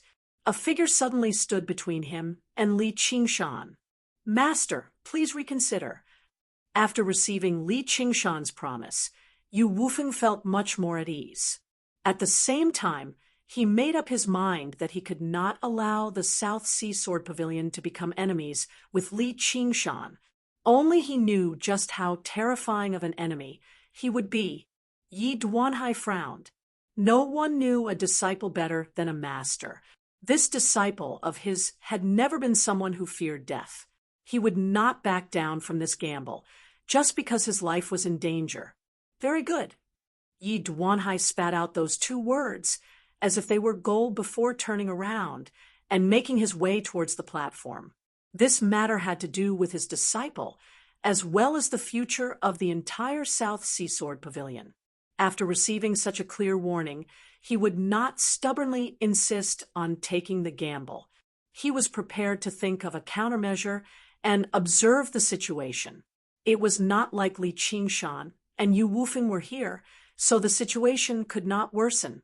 He was confident about that. His gaze paused on Little, and for a moment, he had already guessed her identity, and he sensed a profound and unpredictable sword intent. With her age, it was impossible for her to possess such a sword intent. Moreover, she was not a sword cultivator. Was she hiding a treasured sword? His senses were very accurate, but it was not because he had discovered the existence of the Buddha slaying sword. After Li Qingshan gave up on the path of the sword, he had given the three absolutes calligraphy to Little and to Refine. They complemented each other. Li Qingshan nodded towards Yu Wufeng, indicating that he could move about freely. He showed a hint of gratitude as he deliberated over his words, considering how he should tell his master. After all, the blood oath scroll was present. If he accidentally leaked the secret, the blood oath would be no laughing matter. He had finally reached this step after so much difficulty, and he could already see the light at the end of the tunnel. If he lost his life because of a single careless word, that would be the greatest joke in the world. His life was fine, but once he was cursed to death by the blood oath scroll, the South Sea Sword Pavilion would definitely not rest until Li Qingshan was dead. He would become a sinner of the South Sea Sword Pavilion. He was about to catch up to Yi Duanhai when calls of surprise and joy rang out by his ears. "Senior brother!" Wufeng, Peng Jingmi, and the other disciples of the Sword Pavilion immediately surrounded Yu Wufeng. Li Qingshan and Little and exchanged glances. As long as Yi Duanhai did not fall out with them as soon as they met, the chances of them taking action would be greatly reduced. Everything was going according to plan. Most importantly, he had no fundamental conflict with the South Sea Sword Pavilion. He did not plan on using Wufeng to threaten Yi Duanhai. This was just a deal. "I've captured your disciple in a battle of life and death, and he knows many of my secrets. Of course, it's impossible for you to take him back as soon as you open your mouth. It makes sense for you to pay a slight price. If it were Ji Changfeng or the Merfolk Queen making this deal, it would be perfectly normal. Yi Duanhai would not have behaved like this at all. Instead, he would have negotiated from the very beginning. As a result, the crux of the matter was still equality. It's been several years since we last met. Your cultivation has improved. Peng Jingni stood out from the crowd and took the initiative to greet Li Qingshan. Although Li Qingshan had hidden his demon qi, he did not purposefully suppress the demon qi from his demon heart. After exploding and condensing many times, his demon heart had become much more powerful than before. Chapter 8:67. At least it's not too slow. I just never thought the promise of the past would only be fulfilled now. Li Qingshan thought back to when Peng Jingni and Qian Liangmu had visited Savage Mountain together. Before he knew it, several years had already passed. If this is slow, then there's nothing fast in the world. In just a few years, you've swept through the demonic cultivators of the South, defeated the myriad poison cult, and slaughtered countless bone-eating tribes. Right now, who doesn't know the name of the king of savages in the Mist Province? I just hope we can reach a satisfactory conclusion today, Peng Jingni said from the bottom of his heart. Probably no one had imagined Li Qingshan would rise up so quickly. That'll depend on whether your master takes me seriously or not. Li Qingshan smiled. Who can take the mighty king of savages lightly? Peng Jingni shook his head with a bitter smile. The two of them conversed happily, but the elders and disciples of the South Sea Sword Pavilion behind them were not so friendly. Many of them showed hostility in their eyes. Not only had Li Qingshan destroyed the South Sea Sword Pavilion's plans, but he had even enslaved Yu Wufeng, forcing the master of the Sword Pavilion to lead everyone to Giant Ship Island. They were obviously not in a good mood. Some of the older elders were still able to keep a straight face, but the younger disciples were not as good at maintaining their composure. If Peng Jingni had not expressed his stance quickly, probably some of them would have been unable to hold themselves back from mocking Li Qingshan, which would have led to many more setbacks in their lives. Yu Wufeng saw this and nodded to himself. Junior brother Peng had already done a very good job as the first senior brother. Sir, Ji Qingyu called out carefully from the side. I've made you wait. We'll be going right now. Li Qingshan arrived on the platform with little and clasped his hands. I've long heard of the Wind Gale King's great name. Now that I've seen you today, you really do live up to your reputation. I'll be troubling you for the next few days. The King of Savages has graced the Cloud Sail sect with your presence. Please wait a moment. There really is quite a lot of goods this time. Ji Changfeng returned the gesture politely, treating Li Qingshan as an equal. Although there are many things, there doesn't seem to be anything particularly precious. The goods on the whale's back were naturally priceless to ordinary cultivators, but Li Qingshan did not think much of them. Of course, he knew that the truly valuable goods would not be placed outside, but in the Sumeru Ring and 100 Treasures pouch. That was very strange.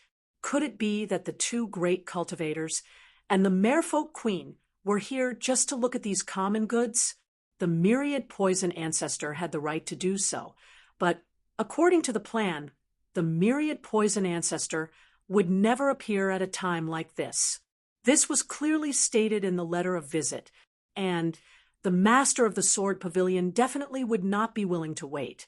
After speaking a little with Gong Yuan and Ji Changfeng, Yi Duanhai arrived on the edge of the platform alone, with his sword. He was currently conversing with Yu Wufeng.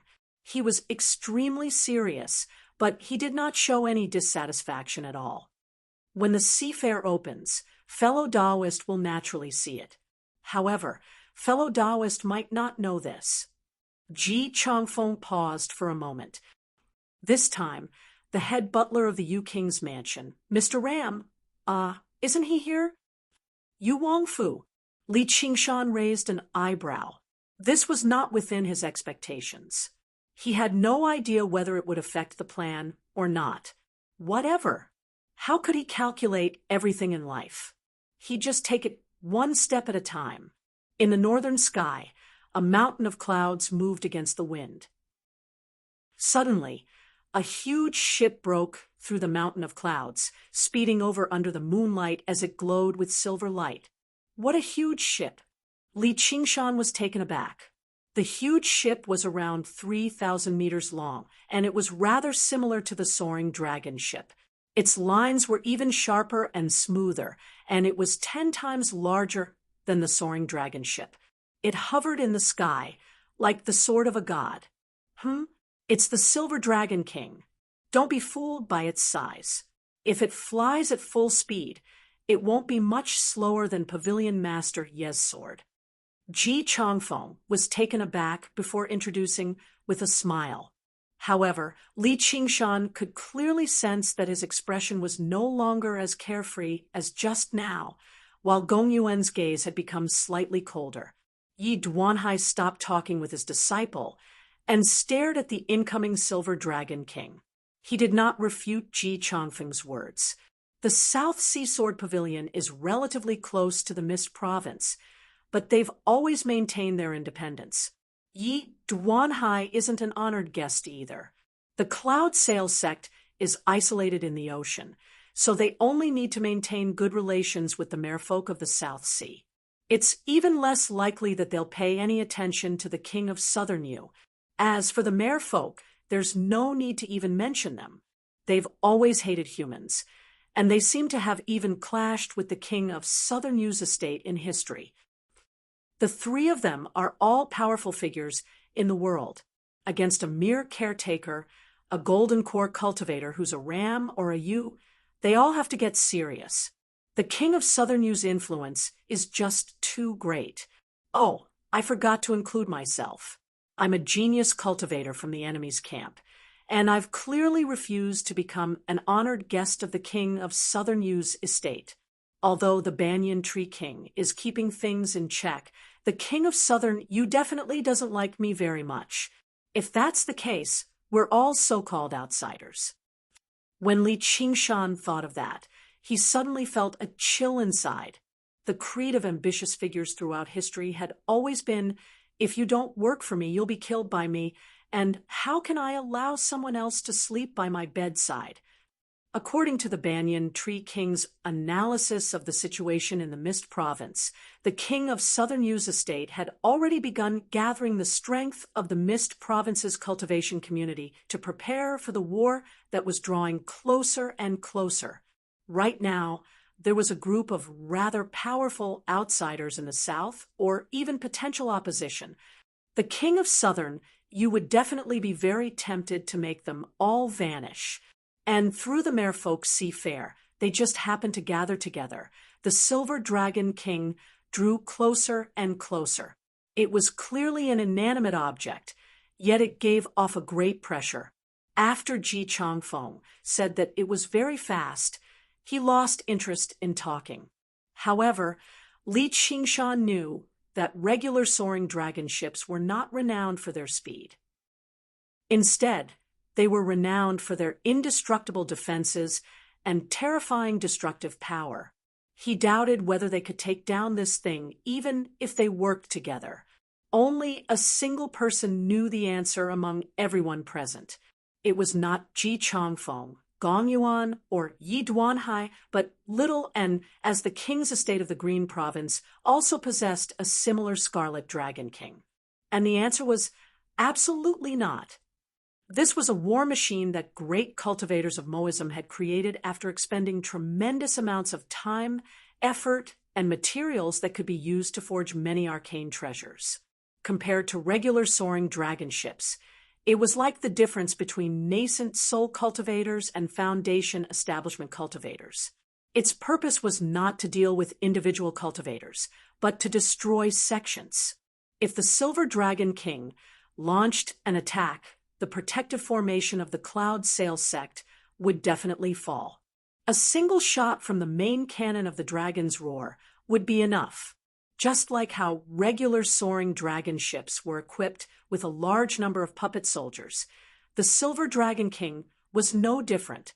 There was probably a puppet king in there, and there might even be more than one.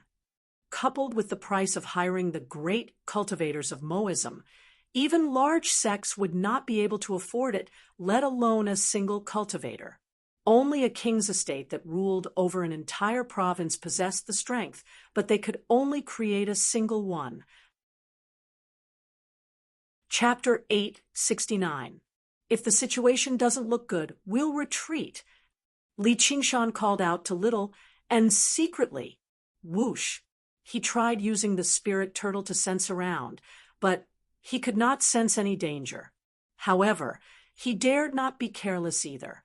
If the king of Southern Yu really was determined to eliminate them, he would definitely confuse the heavenly secrets. The Silver Dragon King slowly slowed down and stopped firmly in the sky above Giant Ship Island, casting a huge shadow over it. Everyone on the island stopped what they were doing and raised their heads. They could not help but hold their breaths. Li Qingshan suddenly raised an eyebrow. He sensed two extremely familiar auras. Why were they on the Silver Dragon King?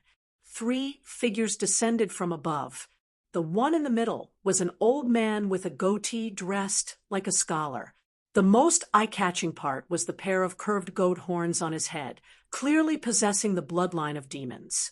Mr. Ram's nickname, Ram, was actually true to his name.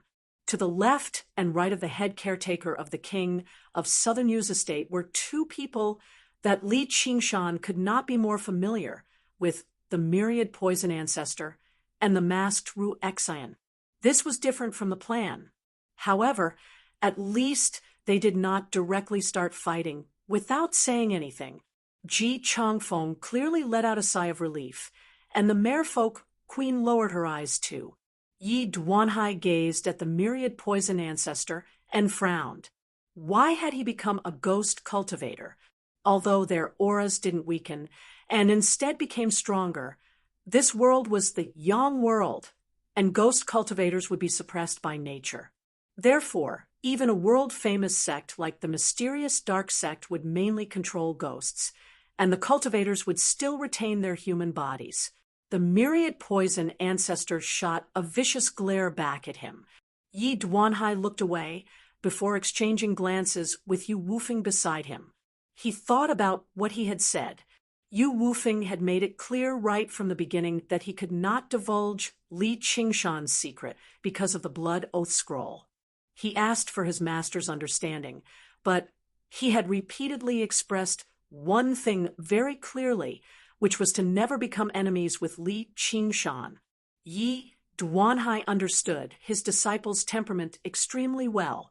He was not the type to nag, even if it was for his own life. Suddenly, an unbelievable thought occurred to him. Had the myriad poison ancestor's body been destroyed by Li Qingshan? That was far too unbelievable.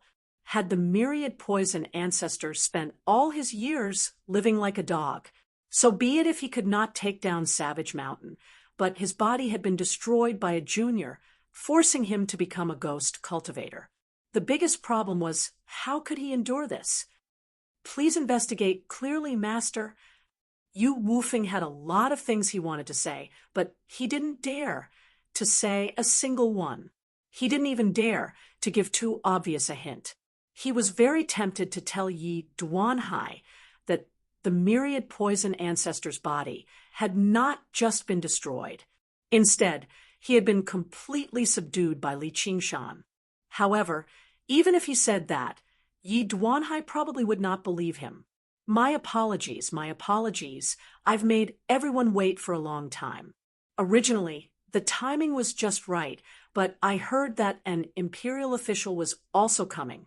Oh, it's this senior myriad poisons beside me. His prestige has shaken the southern border for many years, so I don't need to introduce him. So I took a detour and missed the opportunity to welcome Her Majesty. It's really a sin. As soon as Mr. Ram landed on the platform, he apologized profusely. He behaved very humbly, even a little wretched.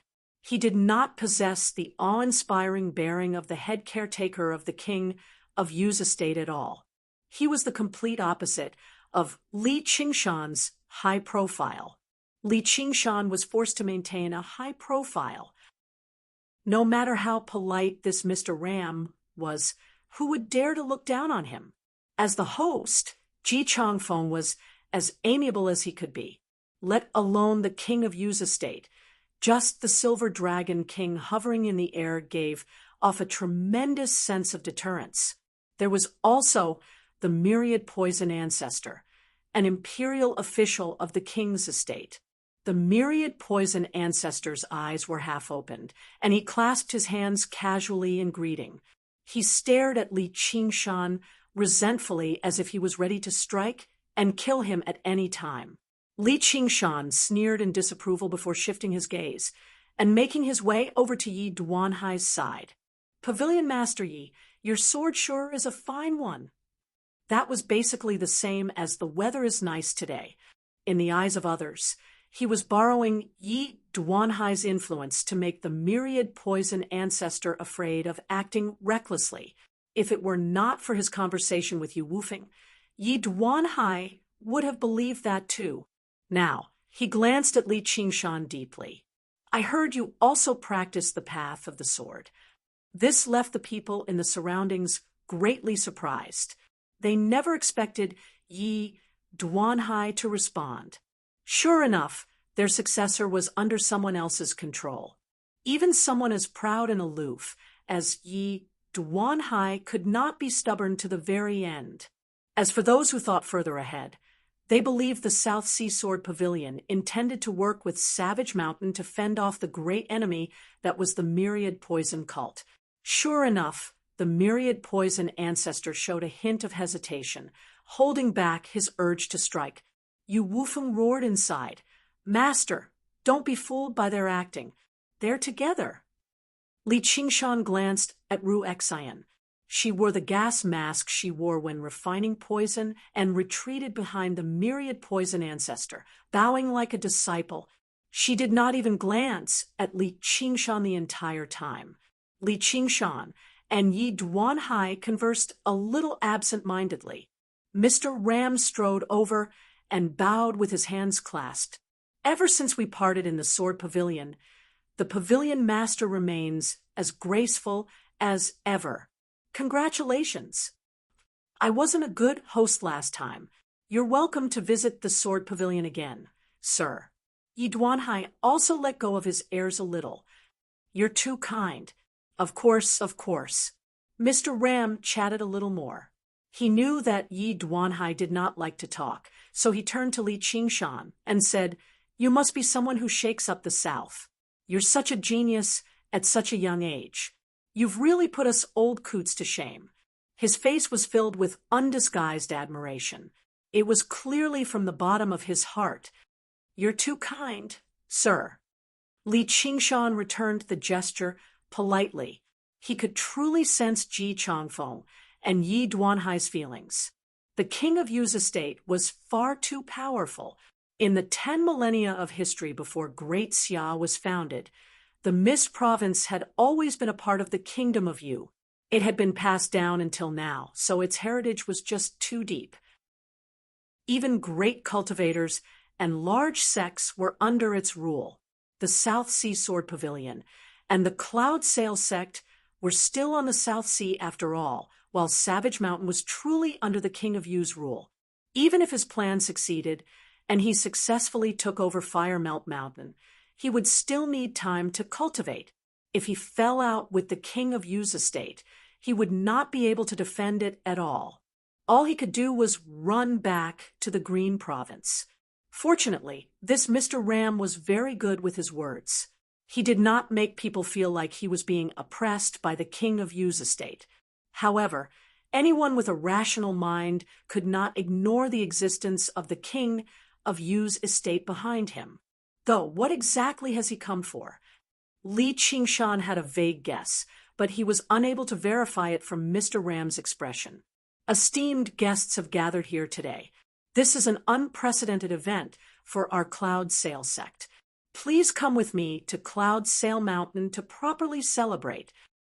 The master of the Cloud Sail sect, Ji Changfeng, waved his hand, and a gentle breeze rose up from beneath everyone's feet.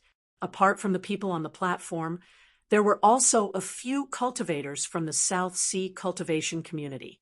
They were all at the second heavenly tribulation or above, which was why they had the right to attend the banquet in the main hall on Cloud Sail Mountain.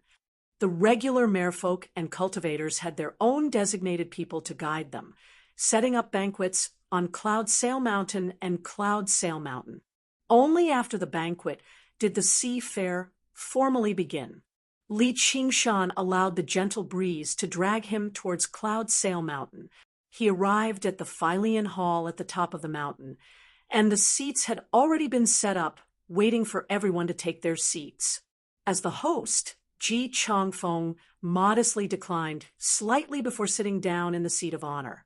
Gong Yuan called herself the master of the South Sea, as well as half the host of this sea fair, so she sat on the same level as Ji Changfeng.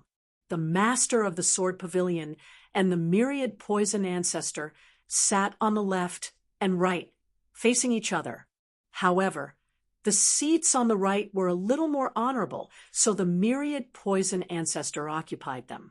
Ji Changfeng was originally rather worried. Originally, he had arranged for Yi Duanhai to sit on the right and Mr. Ram to sit on the left. That would be the most suitable, and no one would be able to find fault with it. He never expected the myriad poison ancestor to appear out of nowhere and mess up his plans. However, seeing how Yi Duanhai had no objections, he stopped worrying.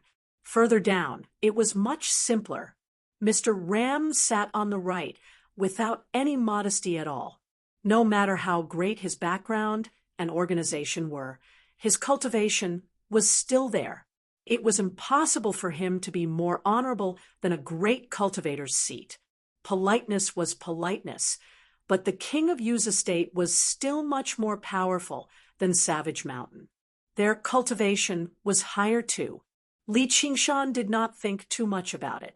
He had never planned on sitting next to the myriad poison ancestor in the first place, so he sat right next to Yi Duanhai as a matter of course.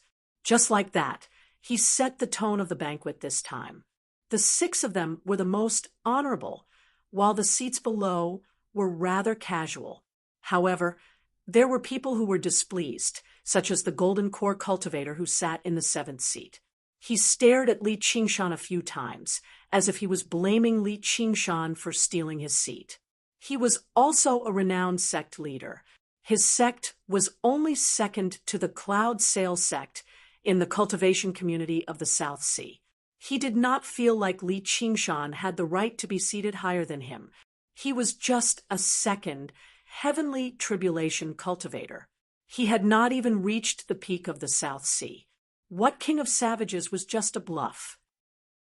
However, there were a few great cultivators present today, and Li Qingshan seemed to be chatting happily with them, so he did not stand out. Otherwise, if any of them found him displeasing to the eye, he would be in huge trouble. The banquet began very soon. Delicacies with a distinct flavor of the South Sea were served up like flowing water. None of them were seafood filled with spiritual qi, and there was even singing and dancing to liven things up. It was as graceful as the sounds of nature. Li Qingshan ate heartily. Just as he was eating happily, a gust of wind rushed over from behind. He raised an eyebrow, but he did not dodge, allowing a huge hand to strike his shoulder. "Damned brat, don't forget that we still want to spar." Li Qingshan looked back and saw a large man in blue smiling at him with ill intentions. The man in blue stood over 9 feet tall. He was well built, with a bulging stomach and a bulging chest. His upper body seemed particularly thick, if it were not for his simple, honest face, which was not vicious enough. He basically seemed like a mountain god from a temple. "So it's Elder Blue. How did you transform? You don't even look human." Li Qingshan smiled as soon as he saw him. "What does it have to do with you how I transform? You can't escape now." Elder Blue widened his eyes. Li Qingshan glanced at the merfolk queen nearby. "Is she still going to test me? Whatever, I might as well follow the plan. With the king of Yu's estate supporting me, I have even less reason to fear Gong Yuan falling out with me." Chapter 870. You're right, Mr. Ram. Originally, I wanted to make arrangements, but ordinary people probably won't catch your eye. Now that the King of Savages has taken action, it really is for the best. Hee hee. Ji Chongfeng immediately expressed his agreement. At the end, he could not help but laugh. The corner of Li Qingshan's lips twitched, and he replied, hee hee. Before he had even finished speaking, a red-faced old man below stood up. I've been the South Sea Sword Pavilion's cultivation method elder for many years. I've heard that the King of Savages is skilled in the way of the sword, so I'd like to ask for your guidance so that I can witness the supreme techniques of the Green Province. That's unfortunate. I've recently given up on the way of the sword and changed to the way of the spiked club. Li Qingshan laid out his hands. Even someone from the South Sea Sword Pavilion had jumped out. It was probably under the instructions of the master of the Sword Pavilion beside him. Yi Duanhai sensed Li Qingshan's gaze and turned around. He said indifferently, "Thank you, fellow." Referring to him as fellow was an extremely great acknowledgement, but the underlying meaning was that if he could not handle this round, he would not be worthy of this title. What right did he have to make a deal with him? That's unfortunate. I've already given up on the way of the sword. I don't want to use the sword anymore. During the 2 years that Ru Xian had been in secluded cultivation, Li Qingshan would take out the 2 clubs to play with whenever he had nothing to do. The more he played, the more he found Yin Qing's words to be reasonable. It was exactly because he accepted this setting that he found it rather interesting. The way of the sword really did not suit him. Oh, what a coincidence! The cultivation method elder stared at Li Qingshan. He did not believe him at all. His face was flushed, not only because he was tipsy, but also because he was excited from discovering his opponent's weakness. If Li Qingshan really had the strength, he would definitely agree to it right away. Now that he was actually trying to shirk the responsibility, he was clearly afraid. What a coincidence!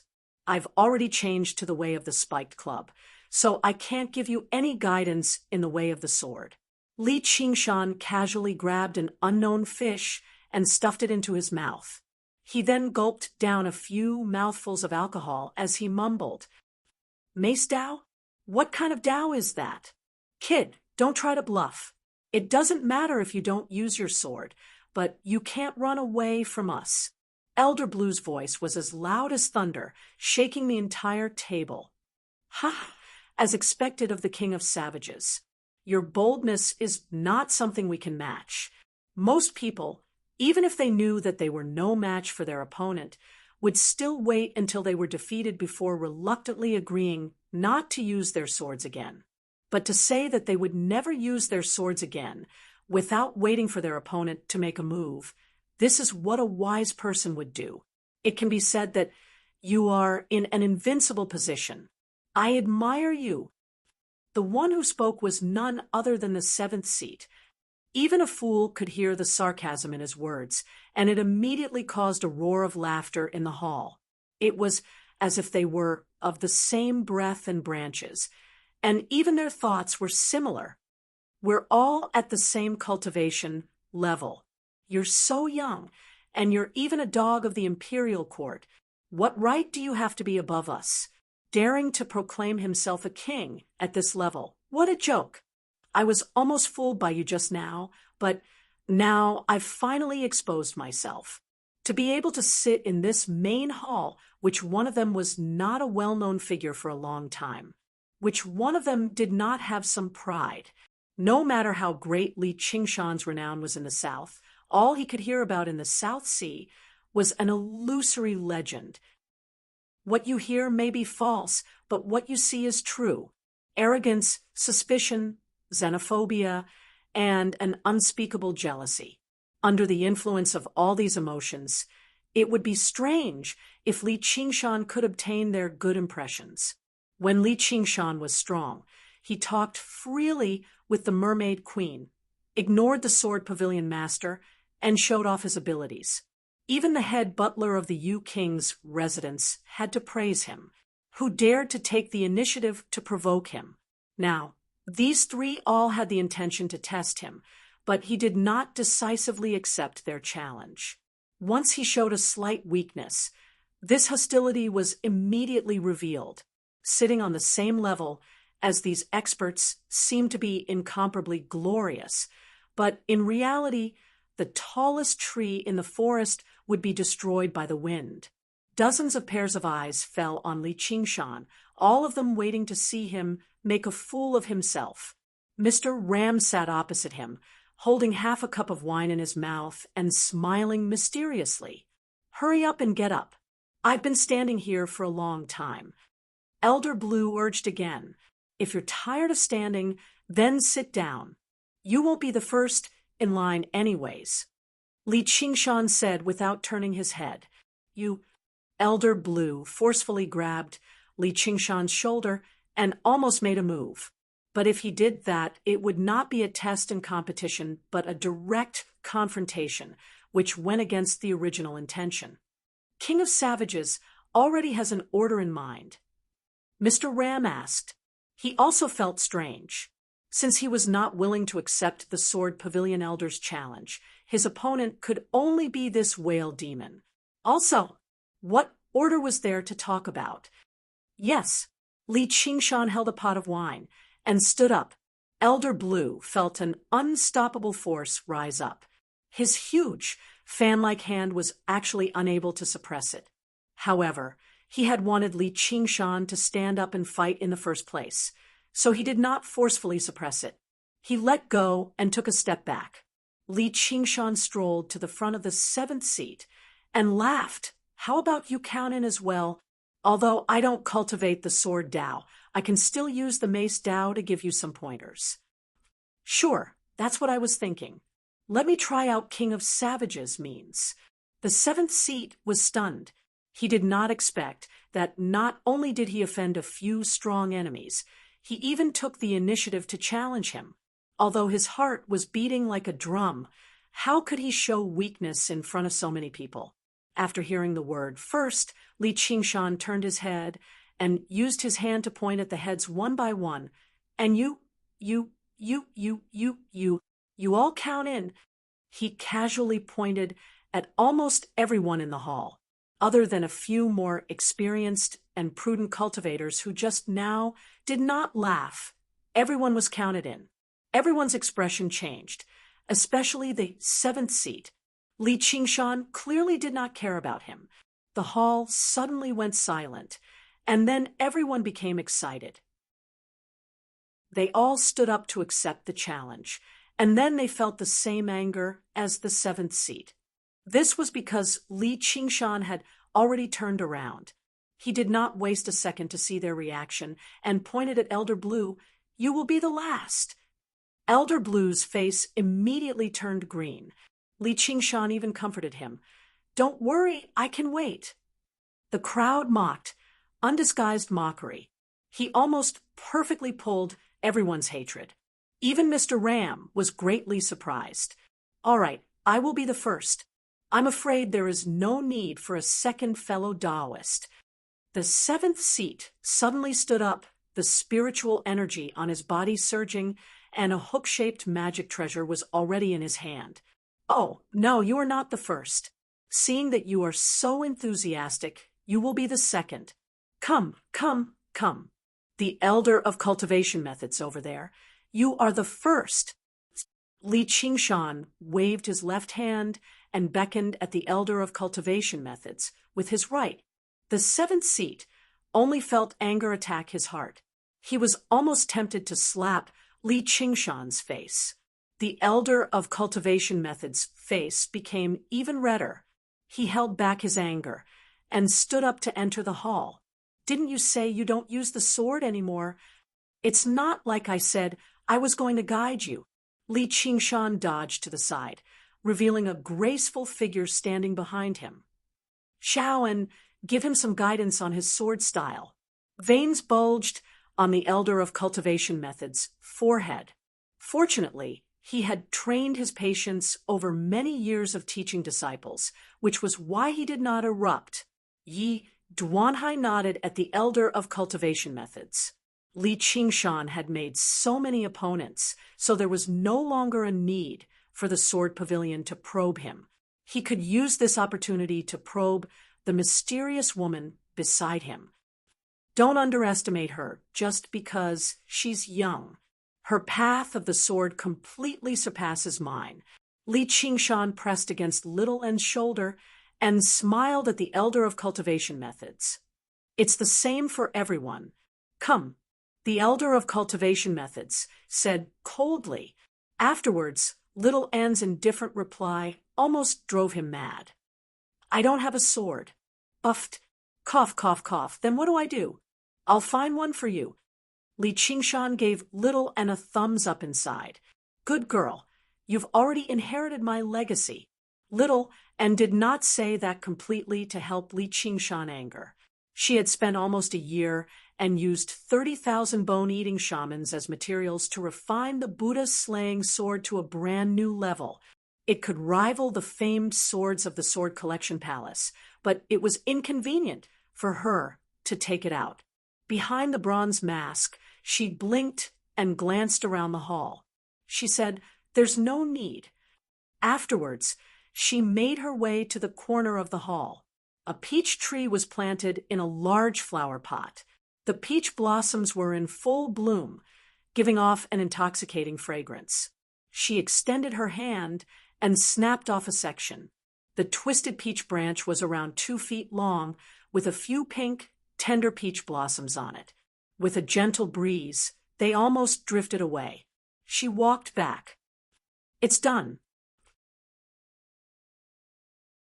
Chapter 871.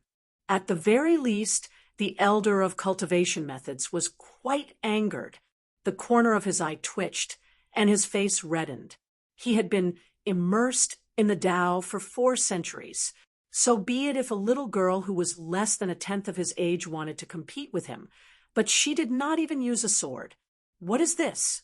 This is an undisguised insult. The hall fell into an uproar.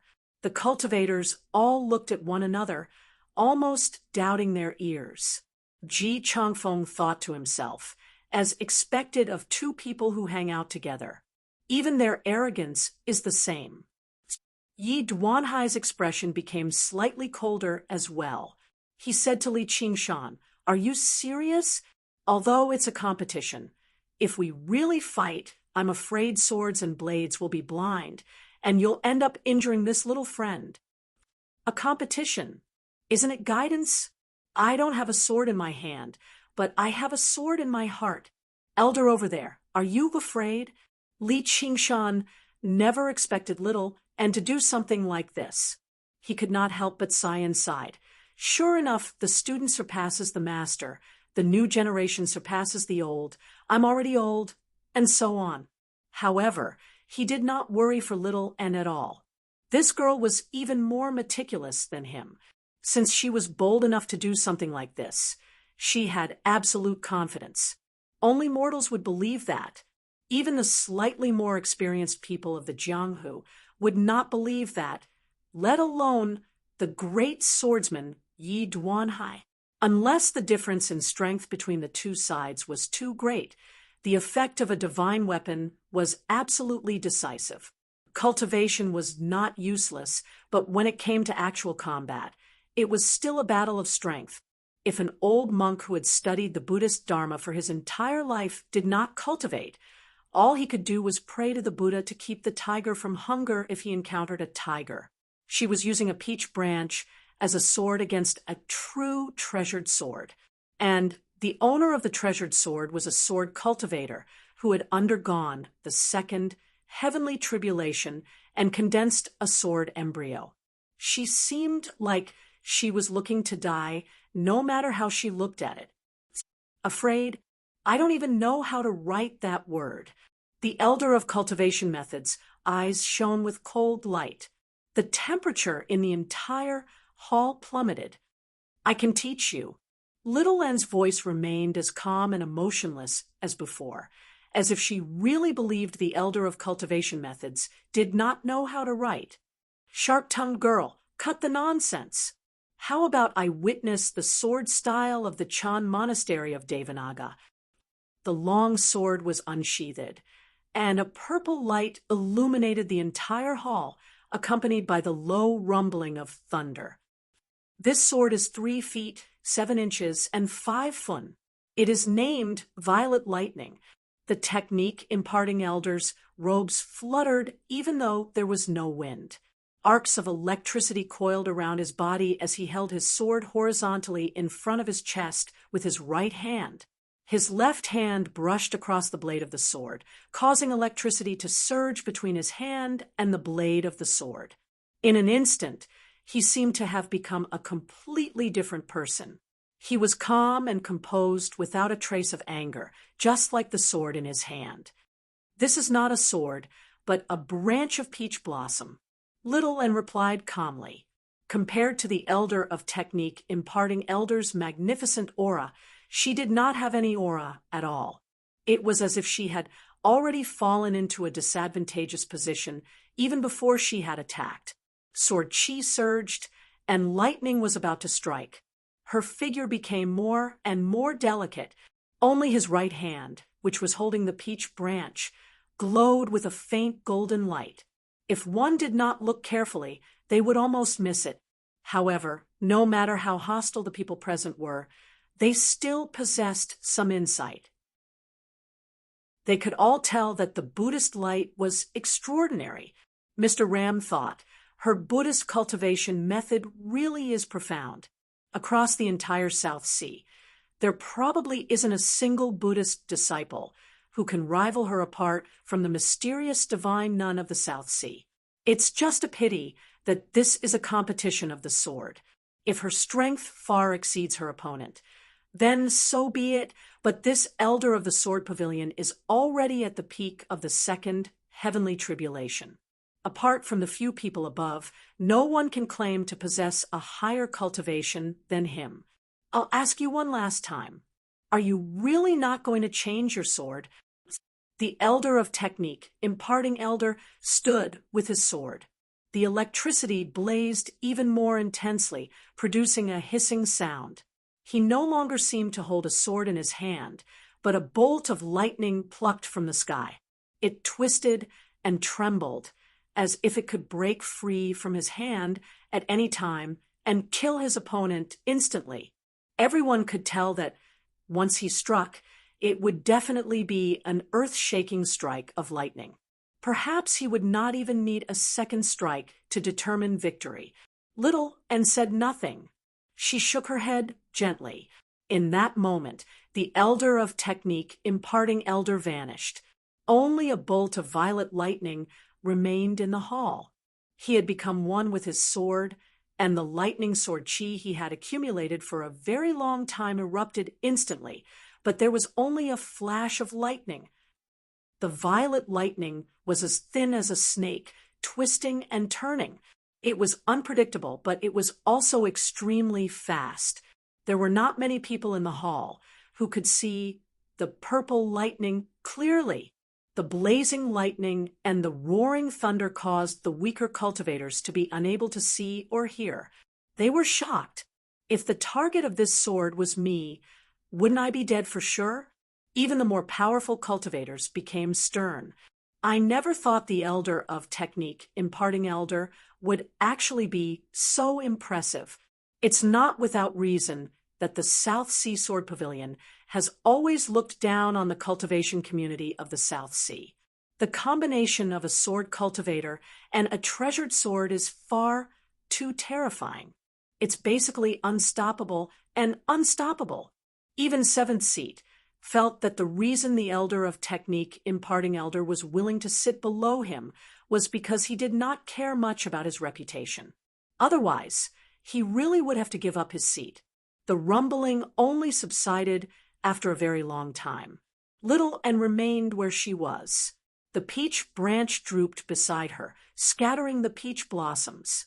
It was as if she could not even swing her sword in time to block the strike. She wore a mask, so no one could see her expression. The elder of technique, imparting elder, stood 10 steps away with his back towards her. His expression was stern as he slowly sheathed the violet lightning sword. The outcome had been determined. That was what all the cultivators thought. Although most of them did not even see the strike, clearly, it did not stop them from evaluating the outcome of the battle. In the end, it was Seventh Seat who sensed that something was amiss, as Yi Duanhai, who had always been solemn and expressionless, was actually stunned. His cup of alcohol stopped by his mouth just like that. Ji Changfeng and Gong Yuan both looked at Little and in surprise. They did not look at the elder of technique, imparting elder, who was even closer. Only Mr. Ram looked at the elder of technique, imparting elder's face. His expression was also one of surprise. The elder of technique, imparting elder's back, trembled slightly. His breathing became rather disorderly. As for the detestable Li Qingshan, he stood with his arms crossed. His smile became even more detestable. Li Qingshan, how can you still smile? It'll be our turn once they're done. I definitely won't be the last. I'll fight you first. Elder Blue glared at Li Qingshan. All right, I've already given you guidance on the path of the sword. You're next. Li Qingshan said, You're still talking about guidance? Are you out of your mind? Just now, if it weren't for the fact that this old man showed mercy, this girl would be dead already. Elder Blue pointed at his own eyes, expressing that he had seen it very clearly. You know, with your age, it's impossible for you to possess such a path of the sword. The elder of technique, imparting elder, suddenly turned around. His expression was both excited and haggard, as if he had aged a decade in that instant. His face was extremely pale, making the faint red dot on his forehead stand out. It was obviously not from him. Ah, if that's the case, that doesn't make sense. The old man was one with the sword earlier. He didn't even show his head. Elder Blue was stunned. He did see Little and swing the peach branch, but compared to the violet lightning, it was far too slow. Little and adjusted her mask and said nothing. Apart from Li Qingshan, she had never liked talking nonsense with others. She directly practiced silent meditation in the Chan monastery of Devanaga, so she did not want to explain anything right now either. Li Qingshan smiled. I've already said I don't have a sword in my hand, but I have a sword in my heart. You believe me now? I'm not using a real sword because I have no grievances with you. I just don't want to take your life. No one knew that he was actually telling the truth. However, this was not a victory of cultivation. Little and might be a talented prodigy, but she was not a sword cultivator after all. No matter how powerful her swordsmanship was, it was impossible for her to surpass the elder of technique, imparting elder, who had immersed himself in the path of the sword for 4 centuries. This was a victory of strength. Although she only had a peach branch in her hand, there was sword chi that contained the 5 absolutes, immortal's profound path of the sword in her heart. In the moment they clashed, she had used the path of white bone and great beauty, going from life to death, from color to emptiness. As a result, the elder of technique, imparting elder's sure kill strike, lost its target. His heart of the sword was like a blind man. She used this state to completely unleash the 5 absolutes, immortal's path of the sword. It was almost like the 5 absolutes, immortal, had possessed her. If it were a regular person, such as Li Qingshan, they would not be able to unleash it to such a level even if they refined the 3 absolutes calligraphy. The elder of technique, imparting elder, had immersed himself in the path of the sword for 4 centuries, but compared to a legendary figure like her, he was still worlds apart. It was impossible for the sword chi she had nurtured with the 3 absolutes calligraphy for so long to be weaker than a regular strike from him. To put it bluntly, This was the path of white bone and great beauty crushing the sword pavilion's cultivation method, and the three absolutes calligraphy crushing the violet lightning sword. The peach branch was purely to help Li Qingshan infuriate him. She could win even if she was empty-handed.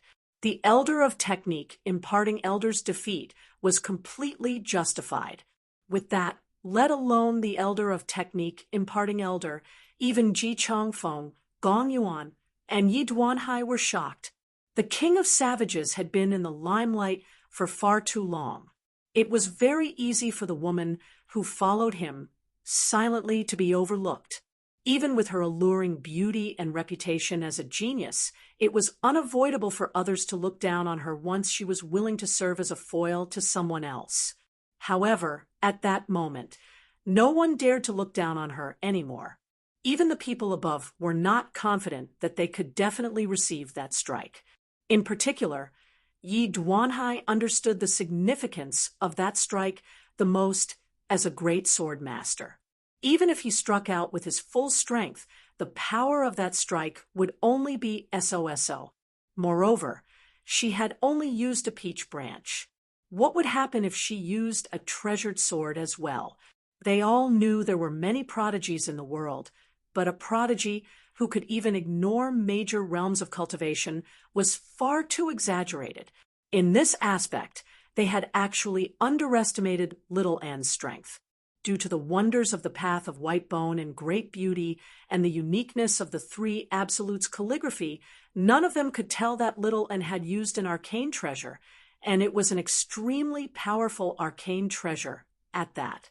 They thought it was Little Anne's own strength.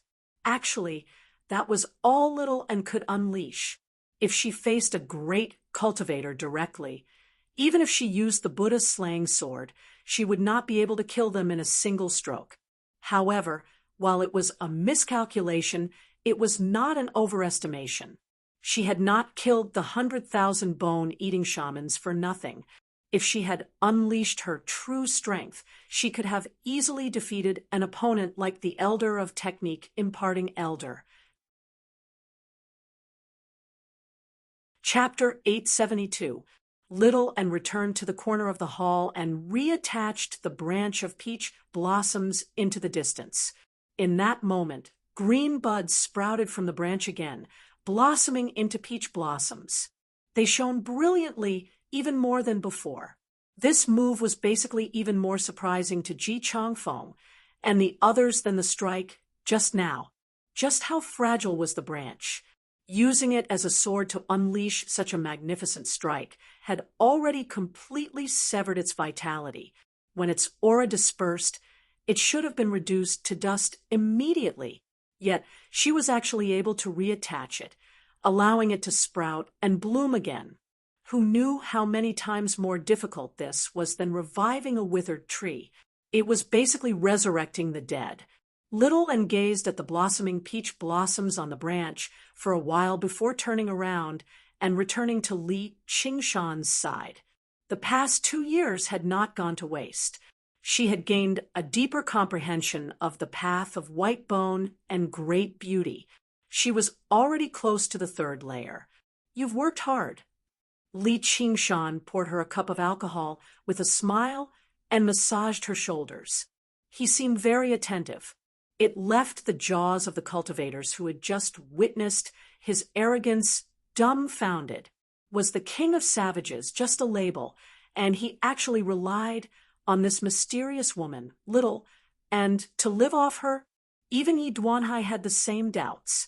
Was this Little and a reincarnated celestial? Otherwise, it was impossible for her to possess a path of the sword like that at her age.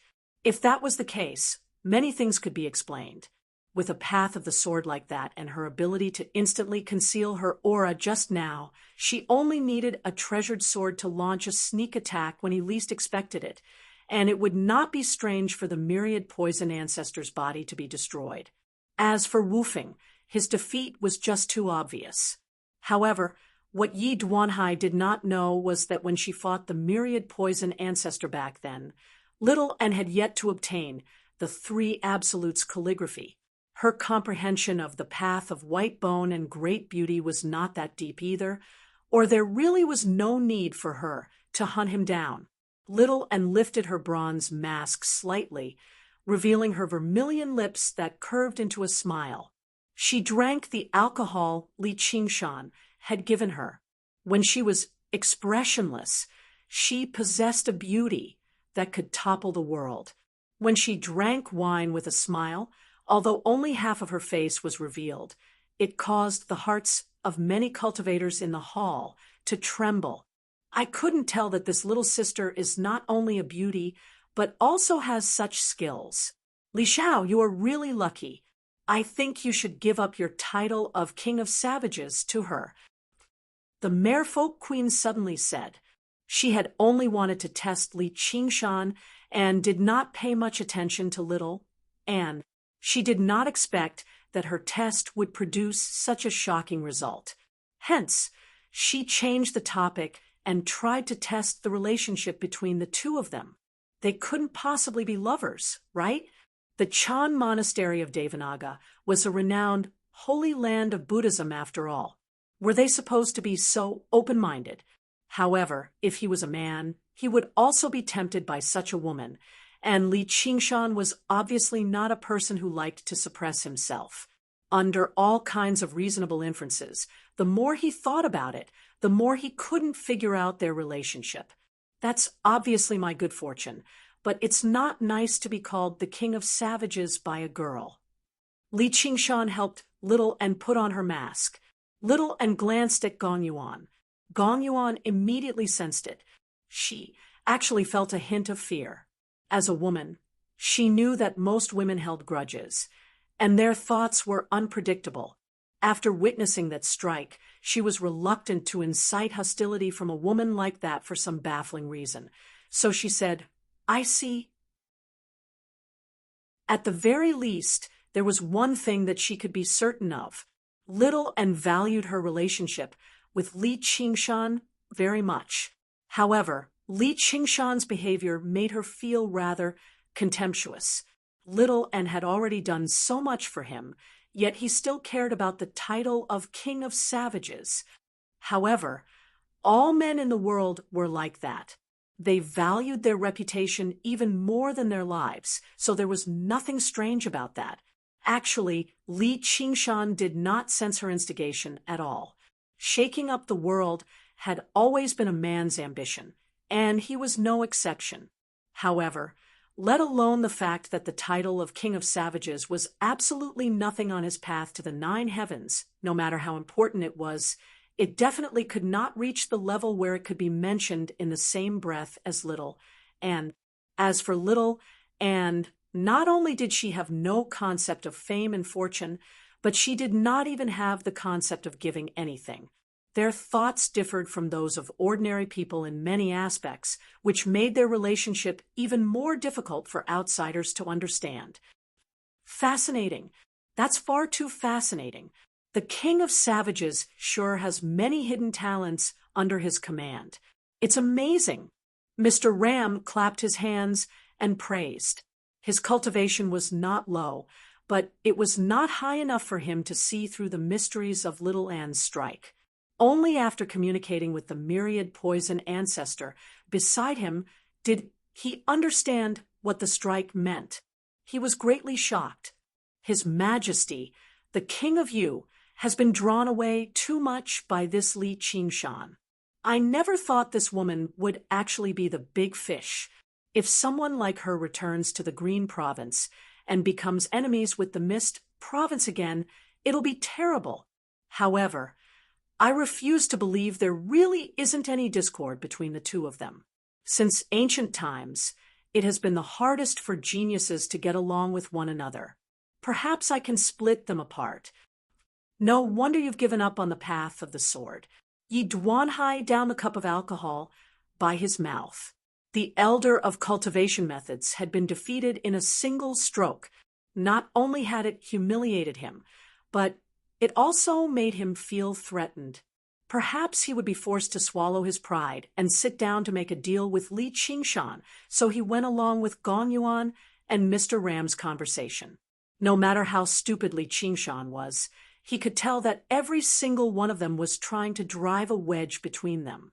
Although it was absolutely impossible for him to fall for it, it still made him feel disgusted. Just now, he had been provoked by Seventh Seat and mocked by the cultivators of the South Sea. His reaction seemed intense, but it was actually just out of interest. He did not take it seriously at all. However, he had a sore spot too. That's part of the reason. However, this elder of cultivation methods, under Pavilion Master Ye's tutelage, better not give up on the path of the sword like me after just a few pointers. If I make the disciples of the South Sea Sword Pavilion give up on the path of the sword too, then I'll be committing a grave sin. Oh, right, Mr. Ram. I wonder what was so interesting about that strike earlier. Did you see it clearly? And, Your Majesty, the word beauty doesn't really suit little, and you better keep it to yourself. With that, Yi Duanhai looked down. Killing people in a fit of rage had always been the duty of a sword cultivator. Gong Yuan's eyes turned cold. How could the dignity of the queen be offended in the slightest? Mr. Ram was still smiling, but it was slightly unnatural. His modesty was established on the basis that no one dared to show him any displeasure. As the head caretaker of the King of Yu's estate, he was no kind person. The atmosphere in the hall immediately froze. The cultivators of the South Sea suddenly realized that, as it turned out, Li Qingshan had not been particularly arrogant earlier. He was not exactly provoking them either. Now, this was arrogance. This was provocation. From the beginning until now, I've never purposefully caused any trouble. You can say that I've shown you respect. You're just seeing that I haven't undergone the third heavenly tribulation. If you want to test me, then test me. Don't be so underhanded and ruin your reputation. Li Qingshan had never liked scheming and putting on airs in the first place. It was only because of the spirit turtle's influence that he had feigned civility with them for so long. Now that he had been provoked like that, he might as well just expose the truth. At worst, he would just fall out with them. He just happened to have broken through to the 5th layer of the tiger demon. Coupled with Little and the myriad poison ancestor, he could guarantee that there would be less than a handful of people who could make it out of the hall alive. Chapter 873. The smile that had been hanging on his face the entire time vanished. His face sank slightly. It was just one. It was just a simple change in expression, but it was like a vicious demon had ripped off its disguise, replaced by ruthlessness. Originally, the impression he gave off was that of gallantry, but that was only a description for humans. The tiger demon did not have the so-called gallantry, only brutality and bloodthirstiness, grinding its teeth and sucking blood, going on a rampage to eat people. Just like how the subject had to die, when the master was humiliated, the merfolk and elders of the Sword Pavilion all stood up when they saw how the queen and the pavilion master had been provoked. They were just about to go up and berate Li Qingshan. Li Qingshan's eyes narrowed slightly. Scarlet light flashed, glancing past their faces. They were tongue-tied and immediately felt fear, as if they were about to be killed on the spot in the next moment. They retreated instinctively and assumed a defensive posture. The group of people all stood up at the same time before shrinking back. Although they immediately returned to their senses, their presences had already been completely overwhelmed. Their furious words of rebuke became stuck in their throats. They were rendered speechless. Li Qingshan did not use any abilities, but the tiger demon had already merged with his blood and soul. His movements and stillness, his anger and laughter, all appeared. What a heavy evil aura! Mr. Ram shivered inside. Although he had life-saving arcane treasures on him, he did not feel safe at all. He subconsciously glanced at the myriad poison ancestor beside him. You really are a boorish man with a death wish. Humiliating those cultivators of the South Sea is nothing. But do you really think the few of us are people you can provoke? Let alone the fact that we've been very vague. Even if we're trying to sow discord in the open, you'll have to endure it. If you don't, you'll die. But perhaps this is an opportunity. He already has a grievance with the myriad poison ancestor, and now he's fallen out with the master of the sword pavilion and the merfolk queen. Does he really have 3 heads and 6 arms? Why don't we just give up on the original plan and put him to death? As the head caretaker of the king of Southern U's estate, no matter where he went in the Mist Province, Mr. Ram would show him some respect. Even great cultivators had to be polite to him. He had already forgotten just how many years it had been since someone had mocked him to his face like this. He could not help but make up his mind to hide his sliver of fear. He had always been a person who planned things out before taking action. He never thought Li Qingshan would be so unwise. He weighed his words and considered the pros and cons inside, struggling to make up his mind. What a brute! Gong Yuan sneered. Since she was a woman, it was impossible for her to not care about her appearance. Li Qingshan had asked her to keep the word beauty for herself. It could be said that he had hit the nail on the head, making her very uncomfortable. What was even more unbearable was that her dignity as a ruler had been offended. From ancient times until now, the dignity of those in power was the most fragile. A single wrong word was disrespect. Directly calling someone by their name was treason. Even their name had to be avoided. When an ordinary man is enraged, blood will be splashed 5 steps away. Li Qingshan turned his head and glanced at the merfolk queen from the corner of his eyes.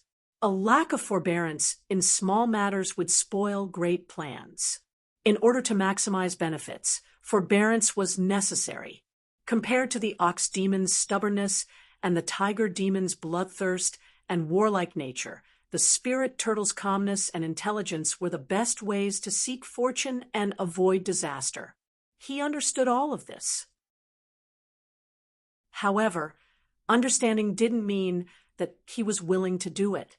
If life was full of schemes and only did the right thing, what was the point? Sometimes he just couldn't bear it and didn't want to retreat. So what if he was wrong? All right, let's see how you're going to bleed.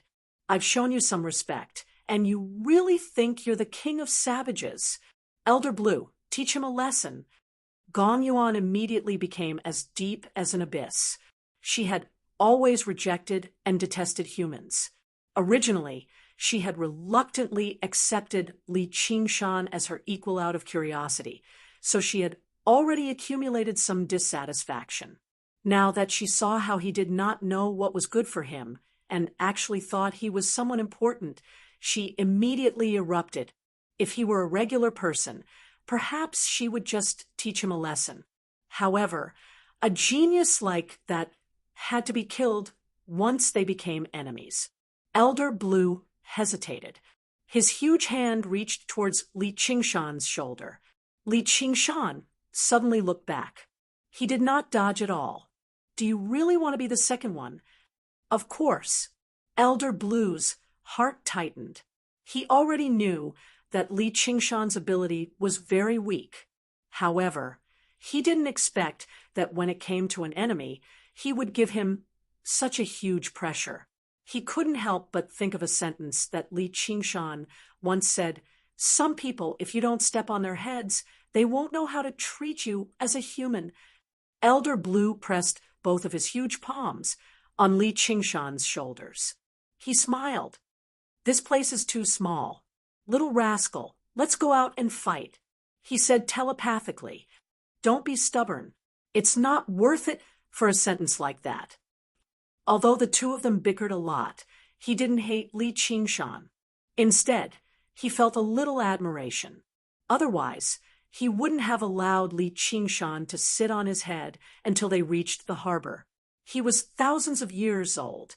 Although the mermaid queen was strong, she was still a little girl in his eyes.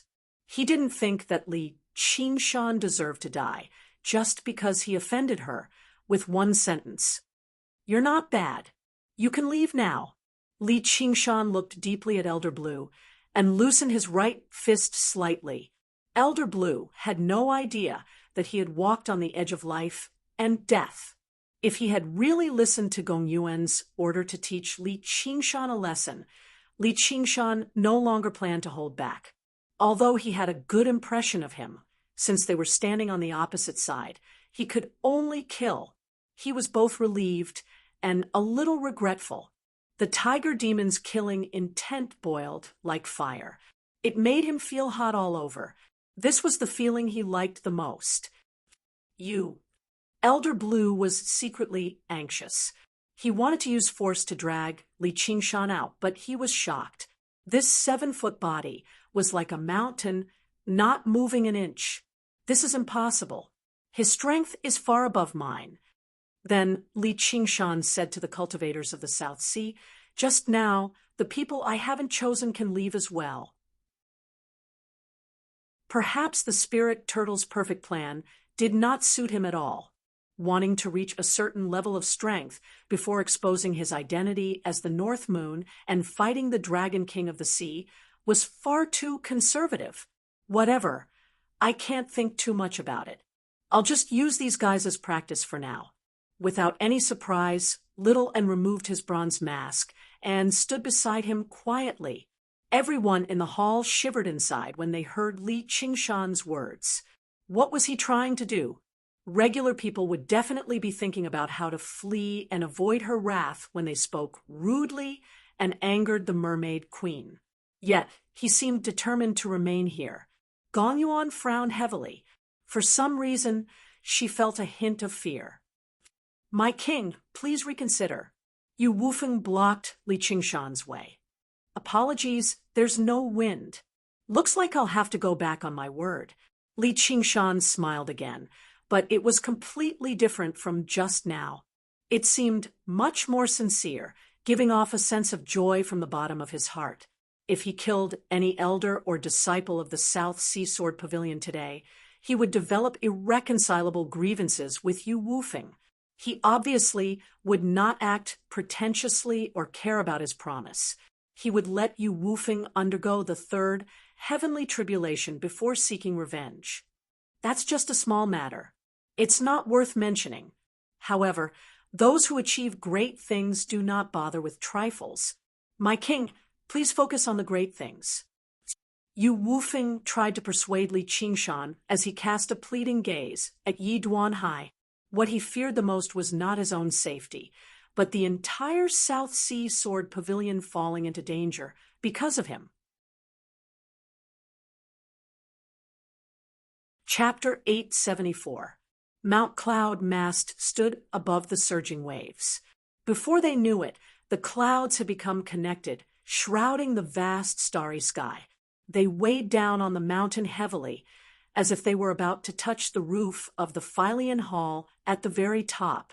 The silver dragon king hovering in the air was vaguely visible in the sea of clouds.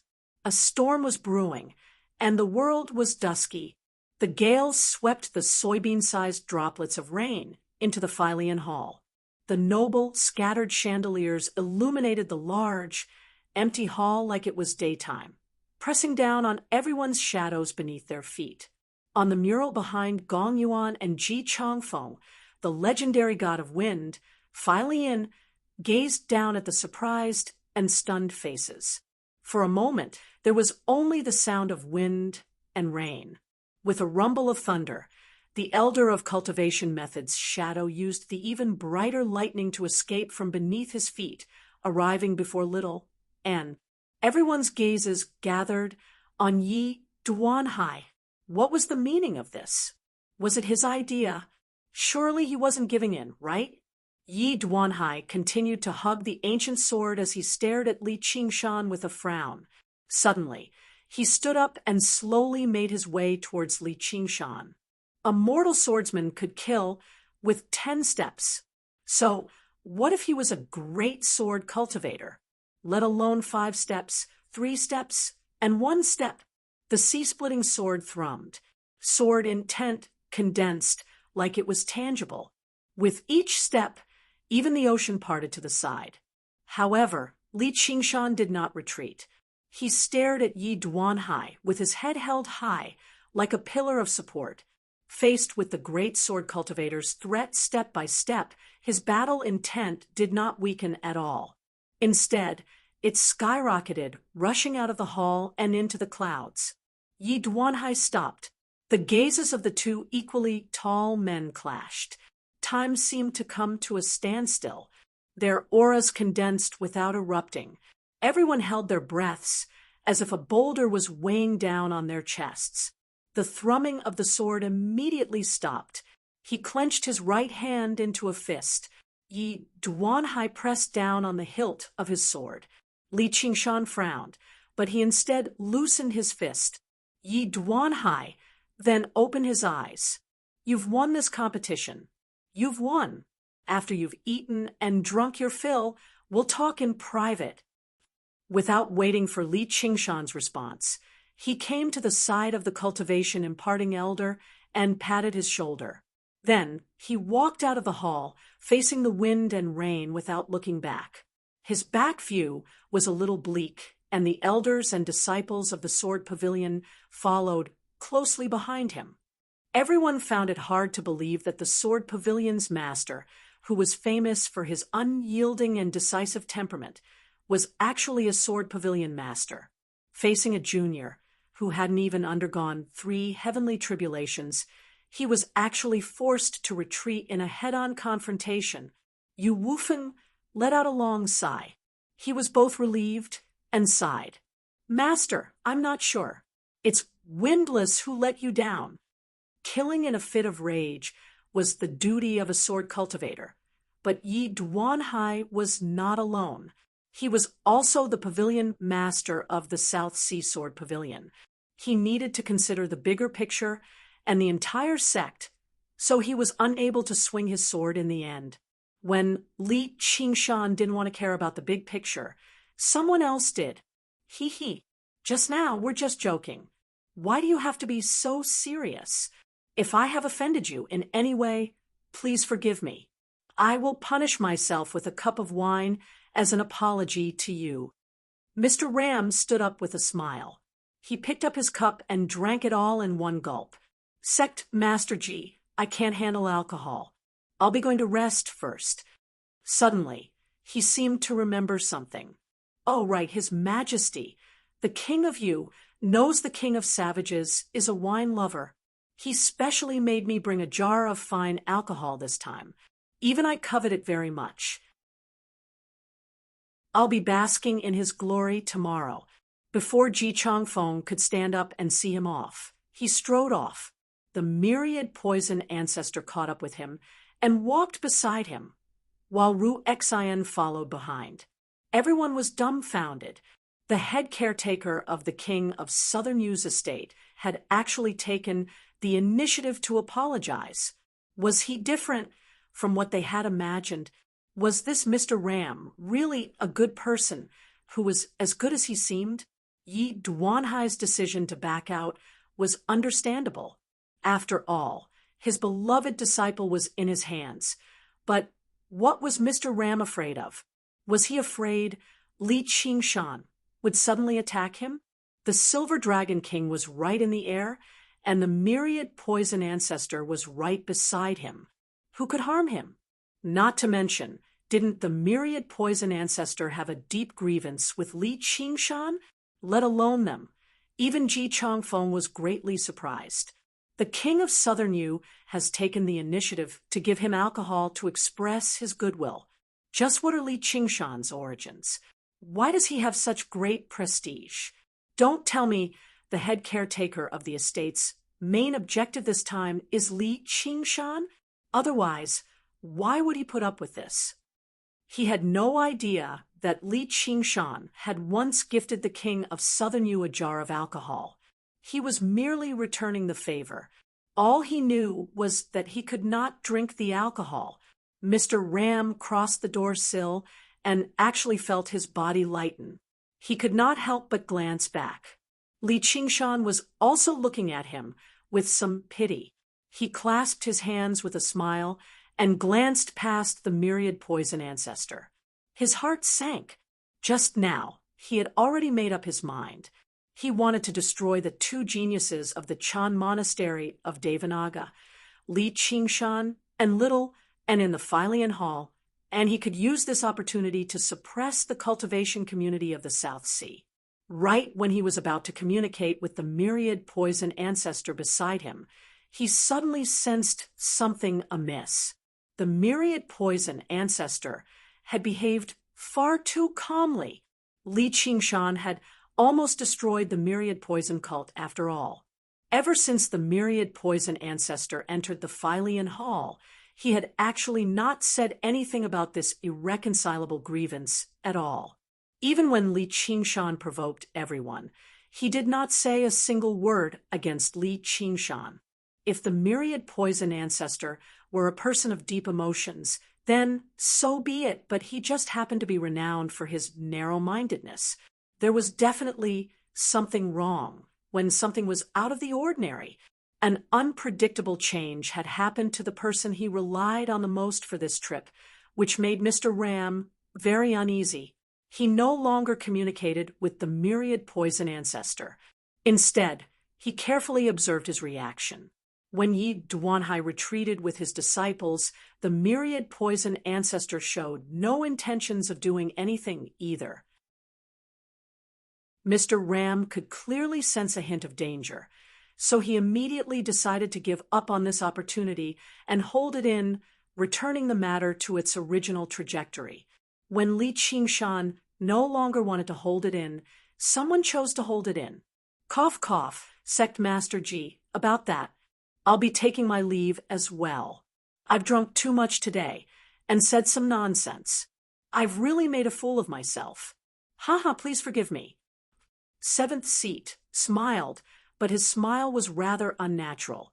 A moment ago, he was so high-spirited that he wanted to fight Li Qingshan to the death, but now it was like that did not exist at all. He cursed himself inside. God damn it, it's just a seat. Only if I'm crazy would I get involved in this mess. When those important figures fight, what does it have to do with me? I cultivate in the South Sea precisely because I don't want to get involved in these battles.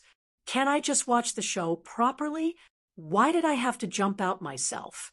Even the king of Southern Yu has to show respect to that kid Li Qingshan. So why should I be angry with him? If we really do fight, just that woman called Little, and will swing her sword over. I'll struggle to block her. Sigh, I can't hold my liquor either, so I'll be taking my leave first. Please forgive me, Sect Master Ji.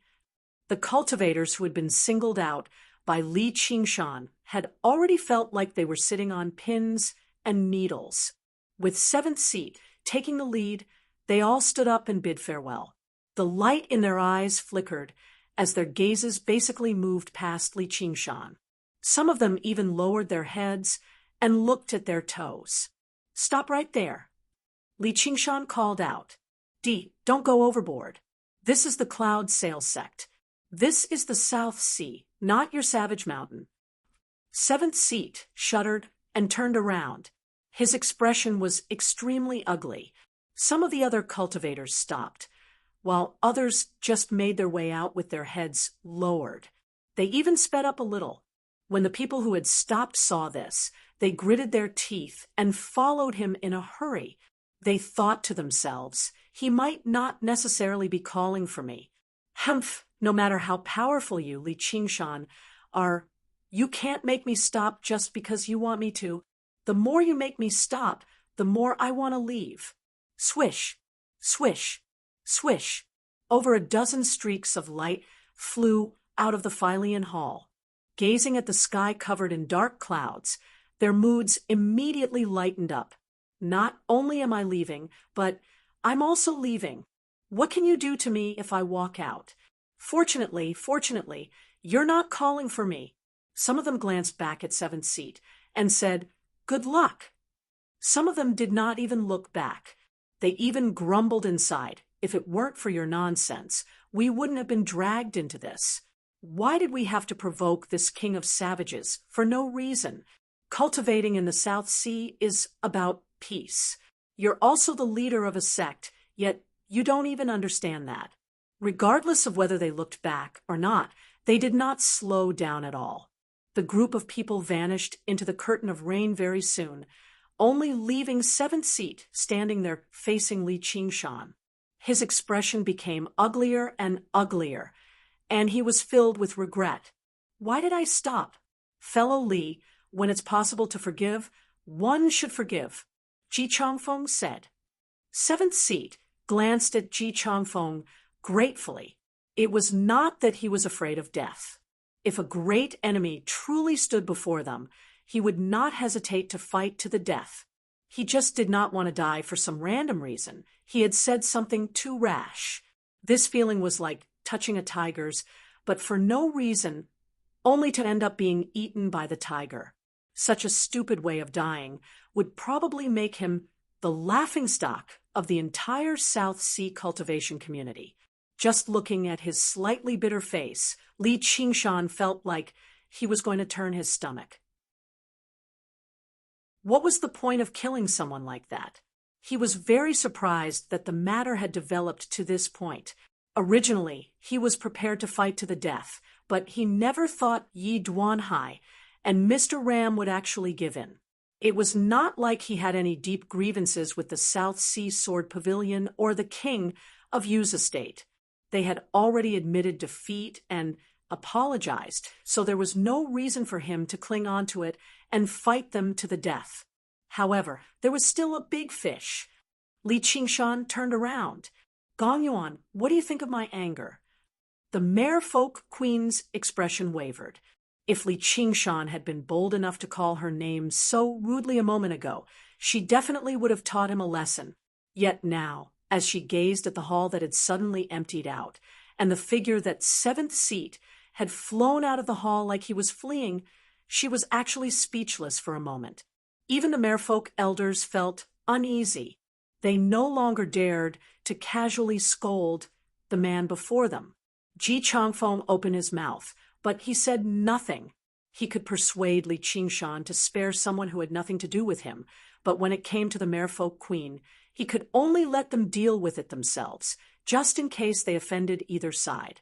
Yi Duanhai could admit defeat for the sake of his disciple, and Mr. Ram could apologize for the sake of his safety, but Gong Yuan could not swallow her pride. Just now, she could still fall out with Li Qingshan without any hesitation, but right now, she was unable to make that decision. Let alone just how much strength Li Qingshan was hiding, just a little, and was difficult to deal with. She was fearless, but the merfolk under her command were not that powerful. She could not lose them pointlessly. If Ji Changfeng assisted them, then the formations of Cloud Sail Mountain would be enough to suppress the two of them. However, Ji Changfeng clearly had no plans to do that. He maintained a neutral stance. Ji Changfeng was only cooperating with the merfolk of the South Sea. He was not their lackey, nor would he fall out with the Chan monastery of Devanaga over the momentary displeasure of the merfolk queen. Li Qingshan crossed his arms and gazed at the merfolk queen who was caught between a rock and a hard place. He was delighted inside. After making his choice, it was now her turn to make her choice. Chapter 875. A thin layer of cold mist radiated from Gong Yuan. The delicacies before her were immediately covered in frost, and the cup in her hand immediately shattered. Crack, crack! The frost crawled up the white jade table, producing cracks. The temperature in the hall plummeted. The coldness was oppressive. The surprised cries of mortals rang out in Three Sails City. Both the adults and children arrived on the streets, raising their heads and gazing at the mountain. As soon as the rain approached the top of the mountain, it turned into snow and hail, pitter-pattering against the glazed roof tiles. Has the merfolk queen finally taken action? Merfolk sure are domineering. That kid, Li Qingshan, is probably done for this time. The cultivators who had left the Philean Hall did not return to cultivate like they had said. Instead, they gazed at the mountain from a safe distance.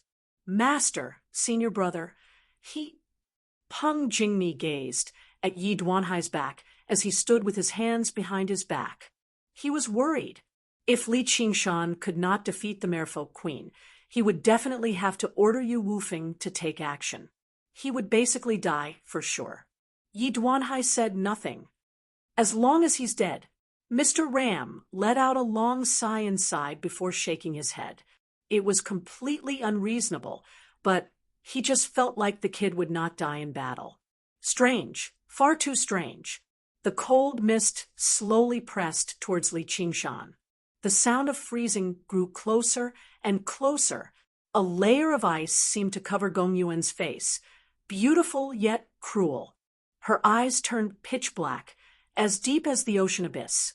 Ji Chongfeng was forced to stand up and leave as well, avoiding the coldness that grew heavier and heavier from her. He thought, she's really angered this time. If I refuse to assist her, I'll definitely be blamed in the future. He also grumbled about Li Qingshan inside. Since you've already gained the upper hand, why don't you know when to stop? Why don't you give Gong Yuan a way out? If you really anger her, what good will that do? However, he also understood that at this point, even if Li Qingshan gave her a way out, Gong Yuan might not necessarily accept it. Instead, she would probably take advantage of the situation and attack. Gong Yuan was not Yi Duanhai. There was no need for her to worry about her disciples' safety. It was not Mr. Ram either. She had relied on her own strength. It could be said that her strength was the strongest on Giant Ship Island, and her faction was the strongest in the South Sea. Yi Duanhai and Mr. Ram had their reasons to retreat, but she did not. Although she did have some misgivings, it was not enough for her to put down her dignity as a ruler and submit to a lackey of the imperial court who had undergone the second heavenly tribulation. Thus, she chose to attack, forcing them step by step. If they retreated, they would immediately show their weakness, and then she could attack with all her might. If they didn't move, the cold air would slowly freeze them until they lost all ability to resist. If they were to retaliate, that would be for the best. It would allow the Merfolk elders to retreat, and then she would no longer have any misgivings.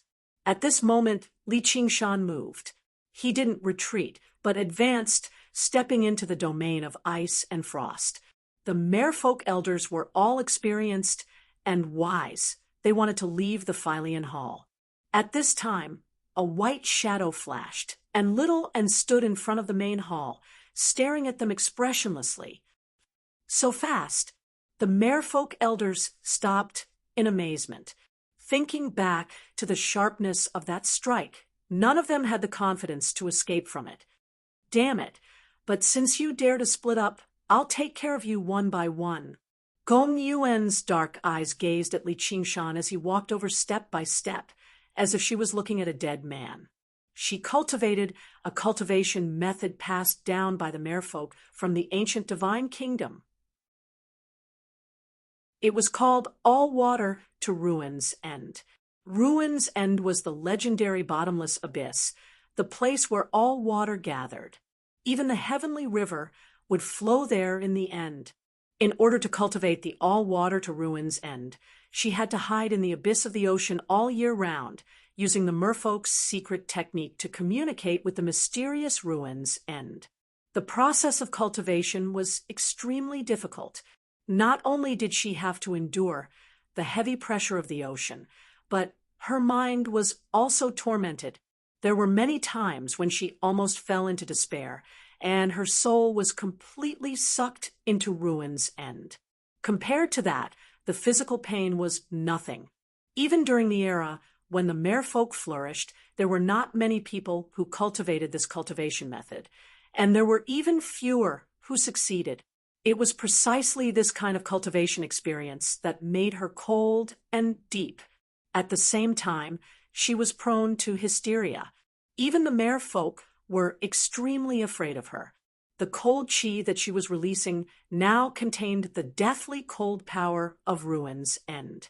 It was pervasive. Even Ji Changfeng could not endure it for a long time. Li Qingshan was simply courting death by walking over step by step. The black and red demonic chi that Li Qingshan released was of no use at all.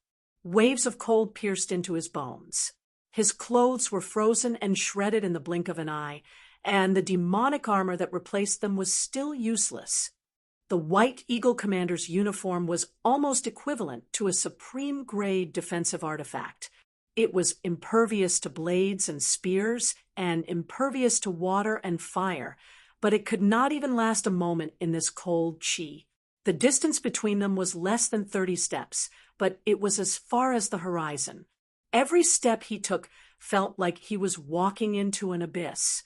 His exposed skin quickly turned blue and purple, and a layer of frost appeared on his demonic armor. He didn't know when it would shatter like his clothes. His battle boots were frozen as soon as they touched the ground. He needed to use force to lift them up and continue onwards. Li Qingshan should have sped up and rapidly closed the distance between him and Gong Yuan so that he could engage her in close combat, or he could just stand a little further away and launch an attack. Without a doubt, this was an opportunity for Gong Yuan to push the all-water to ruins and to the limit, but for some reason, he continued to walk forward step by step, neither too fast nor too slow. Don't tell me he's so confident in his strength. Even I wouldn't compete against Gong Yuan in cultivation like this, as there's no chance of victory at all. Even if the fire-devouring kings were bold enough to do this, defeat would be certain. Even if he's a supreme genius, it's impossible for him to win. The outcome has really been determined this time. Ji Changfeng secretly shook his head. He was forced to activate the formation, not because he wanted to help either side, but because he was afraid that the Fylian Hall would be destroyed by Gong Yuan. Originally, there were still a few bold cultivators of the South Sea who lingered around, but they had all been forced out by the coldness now. There was no need for them to risk their lives just to watch a show. If they died to the shockwaves of the battle, that would be an undeserved disaster.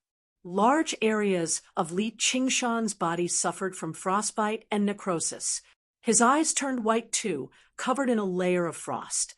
However, he continued to stare at Gong Yuan with his blind eyes. What he saw was no longer the noble, ice-cold merfolk queen, but a pitch-black, bottomless abyss. He could not help but think of a saying, when you stare into the abyss stares back at you. Right now, that was exactly what he felt. The abyss was ice-cold and deathly still, but it seemed to possess its own consciousness. However, what he felt was not terror or despair, but a call from the depths of his soul.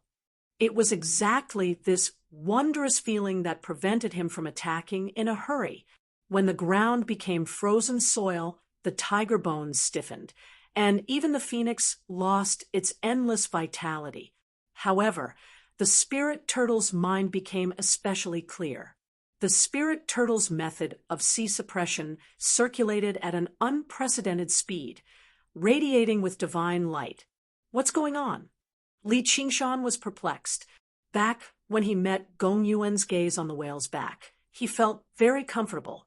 However, when Gong Yuan struck out with her full strength, the feeling was no longer just comfortable. It was basically gratifying. There was no longer any ruthlessness on his face at all. He became extremely peaceful. What's going on? Gong Yuan also wanted to know why Li Qingshan, who should have been frozen a long time ago, could still walk towards her. Why was his expression so strange? And why did his presence give her a sense of intimacy, even instinctively wanting to get close to him? What's going on? Ji Changfeng felt like he was at a loss as well.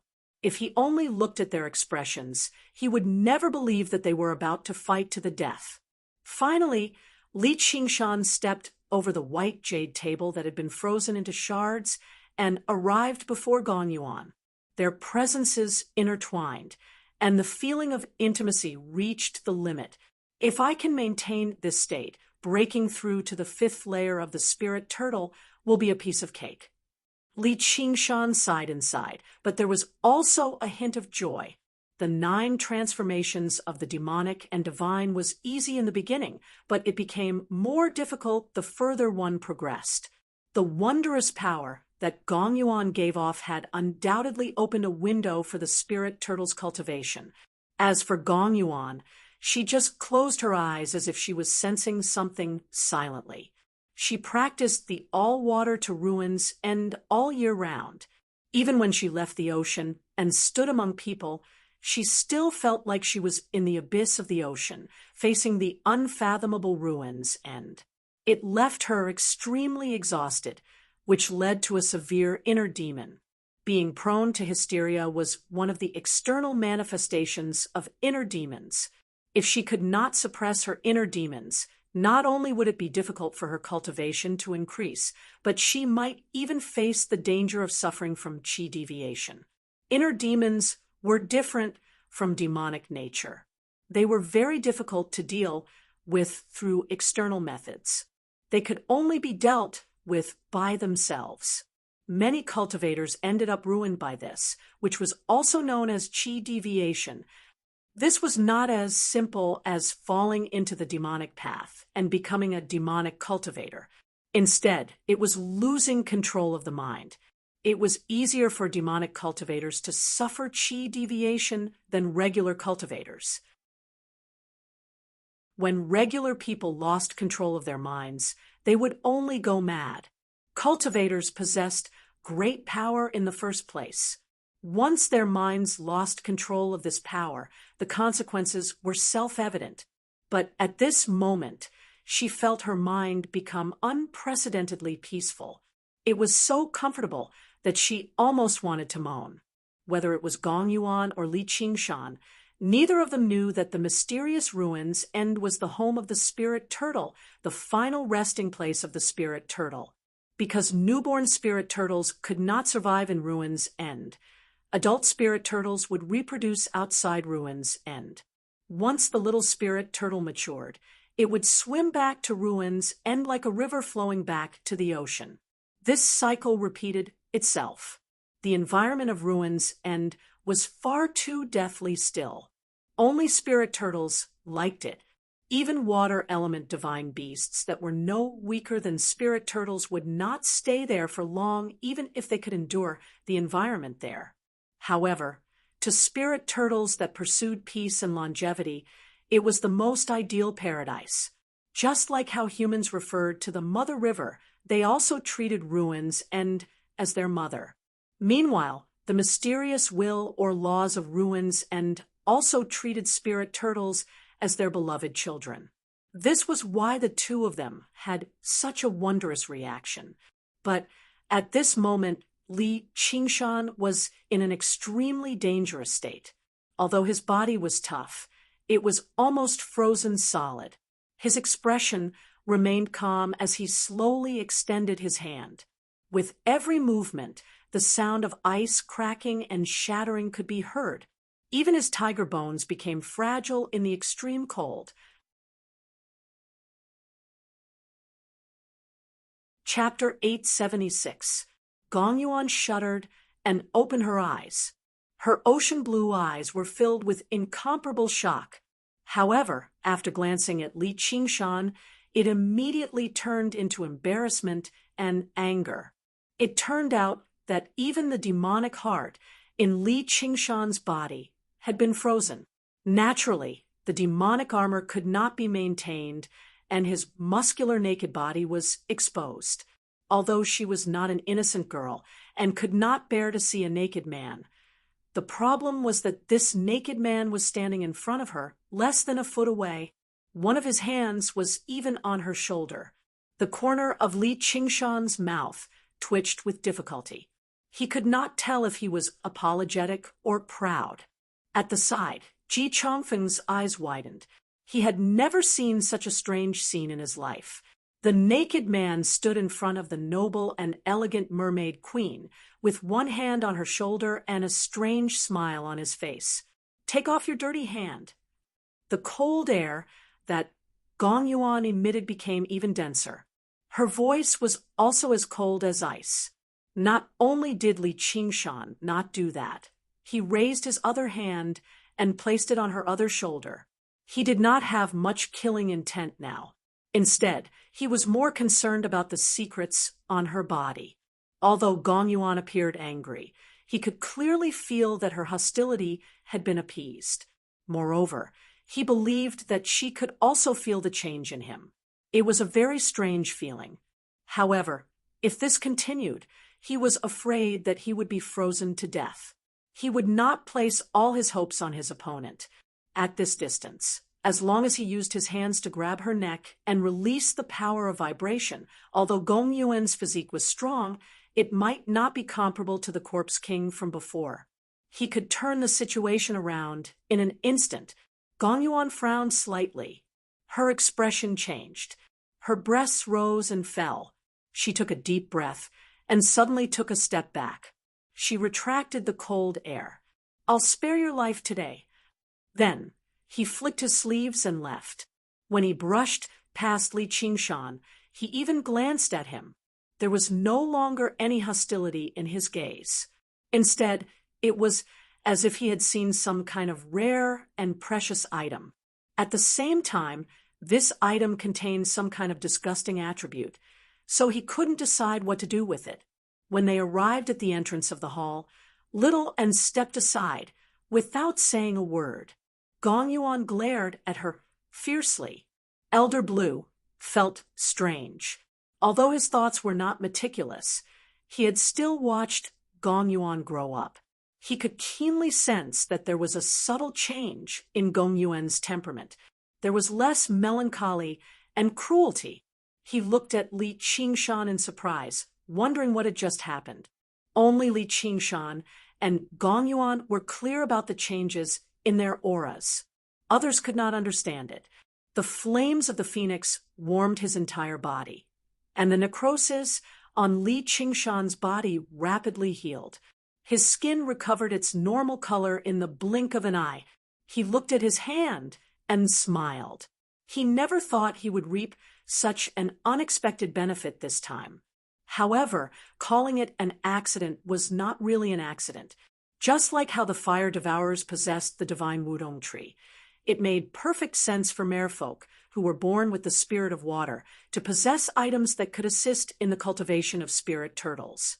After all, they had both been passed down through the ancient divine kingdoms. Even though they had declined now, there were still very few that could rival their heritage. In the blink of an eye, the large Philian hall emptied out. Only Li Qingshan, Little N, and the dumbfounded Ji Chongfeng remained. Fellow, just what did you do?" Ji Chongfeng hesitated for a very long time, but he still could not help but ask. "I used my charm, of course." Li Qingshan smiled. Really?" Ji Chongfeng laughed dryly. He could not tell what startling charm Li Qingshan possessed. "You might not believe me, but my charm is useless against men but against women. You better put on some clothes first." Ji Chongfeng could no longer listen to him anymore. Li Qingshan found a set of clothes from his sumaru ring and put them on. Little and came over to help him tidy up. Seeing this, Ji Chongfeng immediately confirmed that this was not a relationship that outsiders could drive a wedge between them. With her alluring beauty, talent, and cultivation, there was no reason for her to do something like this for a man. For a moment, he almost believed in Li Qingshan's so-called charm, but he immediately dismissed this nonsensical thought. "Everyone's gone, anyway. It's perfect. I was just worried that I wouldn't have enough to eat by myself." Li Qingshan glanced around and nodded in great satisfaction. Everyone who disliked him had all left, so he could do as he pleased. The corner of Ji Chongfeng's eye twitched. He was still in the mood to eat. However, after hesitating for a moment, he still ordered the banquet to resume. Originally, he was just trying not to offend Li Qingshan, but now he really put Li Qingshan on the same level as him. so much so that he even felt that Li Qingshan was unfathomable. Fellow cultivator, you're really impressive today. You've really broadened my horizons. You're only at the second heavenly tribulation, yet you're already so impressive. If there's a day when you pass through the third heavenly tribulation, won't you be invincible in the world? How could that be? I'm still far from it. Being invincible in the world is not as simple as being number one in the world. I can defeat everyone from number 2 to number 1 in the world. But thank you for your auspicious words. I will be invincible in the world sooner or later. Ha ha. When Ji Changfeng heard the first sentence, he thought, you brat finally know how to be humble. But when he heard the next sentence, he suddenly didn't know what to say. The world is so vast. If all the experts of the 9 provinces and 4 seas are counted, I'm afraid I can't even be ranked in the top 100. As for those who reached the so-called invincible in the world realm, there hasn't been a single one since ancient times. If Li Qingshan spoke to him like this 2 hours ago, he would definitely mock him a little. But now, facing Li Qingshan's admiring expression of "you have good taste," he could only pick up the wine cup and drink. You're indeed ambitious. This old man admires you. Let's drink. Not long after, Ji Changfeng couldn't sit still anymore. I've drunk quite a lot tonight. I'm also a little drunk. It's all right. Fellow cultivator, you can go and rest. You're welcome. Li Qingshan supported his head with one hand and held the wine cup with the other. He reclined on the main seat and leisurely enjoyed the singing and dancing below. As a result, only Li Qingshan and Little N remained in the large hall a while later.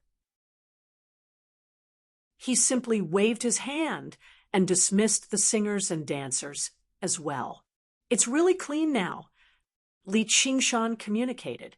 He picked up the wine cup and clinked it gently with Little N in his arms, drinking it all in one gulp.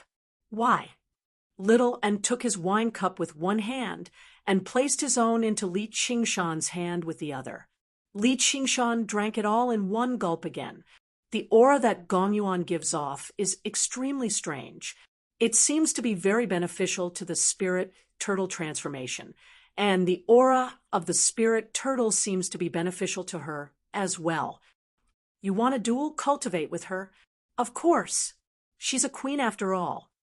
Li Qingshan pinched Little N's little face. Hee, I'm just joking. She's definitely not a good person. If it weren't for the fact that she doesn't have the confidence to capture me, she definitely would have taken action and interrogated me about my secrets, let alone the fact that the merfolk queen won't dual cultivate with a human. Even if she's willing, I won't agree to it. He was lustful, but he was not so lustful that he would lose his mind and think with his lower body. Gong Yuan was different from Lolth. Not only was she extremely powerful, but the organization behind her was extremely powerful as well. If Lolth slept with her, then so be it, but if he got too deeply involved with Gong Yuan, there would definitely be no benefits. You overestimate yourself. Little and turned her head away in disapproval. Li Qingshan rolled his eyes. He said angrily, "You damned girl. Even when you stripped naked in front of me, didn't I still manage to control myself?" "That's because you're a coward." Little and curled her lips. "You dare say I'm a coward?" Li Qingshan glared at her. "I've already said that." Little and glared back at him. Forget it. I'm afraid of you." Li Qingshan pulled her into his arms helplessly and thought, originally, I had no idea what I should exchange with the merfolk, but I finally have a target now. I need to find a way to contact Ru Xian. At this moment, the banquets between the regular cultivators and the merfolk reached an end on Central and Lesser Cloud Mast Mountains. The goods the merfolk had brought from the sea had been properly arranged too. The banquets dispersed, and the sea fair officially began. "Let's go." Let's go for a walk too. Li Qingshan stood up and said to Little, and walking through the antique pavilions, they were surrounded by a dazzling array of goods, but most of them were not worth much. They were just warming up right now. There would be an auction in 3 days' time. That would be the climax of the sea fair this time. As low-level cultivators still made up the vast majority, it was still extremely lively. However, wherever Li Qingshan and Little and went, the place would fall silent. The cultivators avoided them from afar, and even if they could not avoid them, they lowered their heads and maintained a respectful attitude. Only when they had traveled far away did they quietly discuss among themselves. Everything that had happened in the Philian Hall had already spread. The cultivation community of the South Sea had basically accepted the king of savages' might. However, the one who attracted the most attention was still Little, and the sight of her descending from the sky had already become an unforgettable memory for many people. Li Qingshan and Little and looked around. Sure enough, there was nothing worth paying attention to.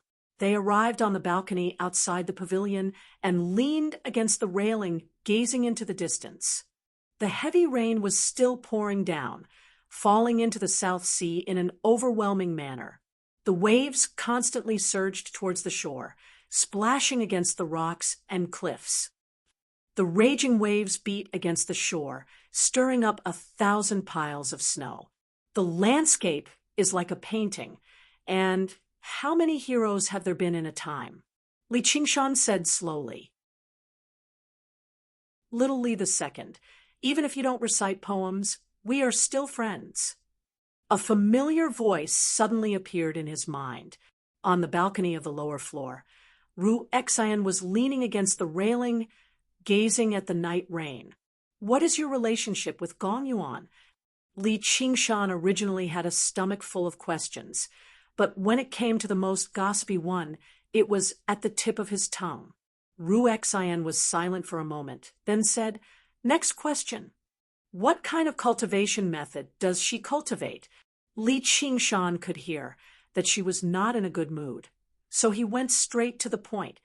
All water to ruins end, a cultivation method passed down from the divine kingdom. The end is the legendary place where all water gathers. It is a mysterious and unpredictable world. Ru Xian introduced the all water to ruins end. When Li Qingshan heard the 2 words ruins end, he felt an incomparably intimate feeling. He then asked, "Do you know this cultivation method?" Chapter 877. This surprised Li Qingshan greatly. Originally, he had only asked casually. Probably even the merfolk elders he met today did not know about something as secret as all water to ruins end. He never thought she would actually know about it. He became even more certain that her resemblance to Gong Yuan was not just a misconception. However, since she refused to say anything more, it was inappropriate for him to pry, so he cut to the chase. "Can you teach me?" "Yes," Ru Xian agreed without any hesitation.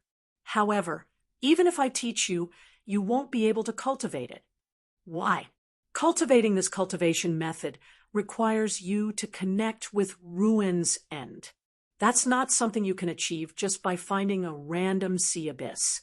According to what I know, it can only be done with the heart of the abyss, but that's a supreme treasure that only merfolk can refine.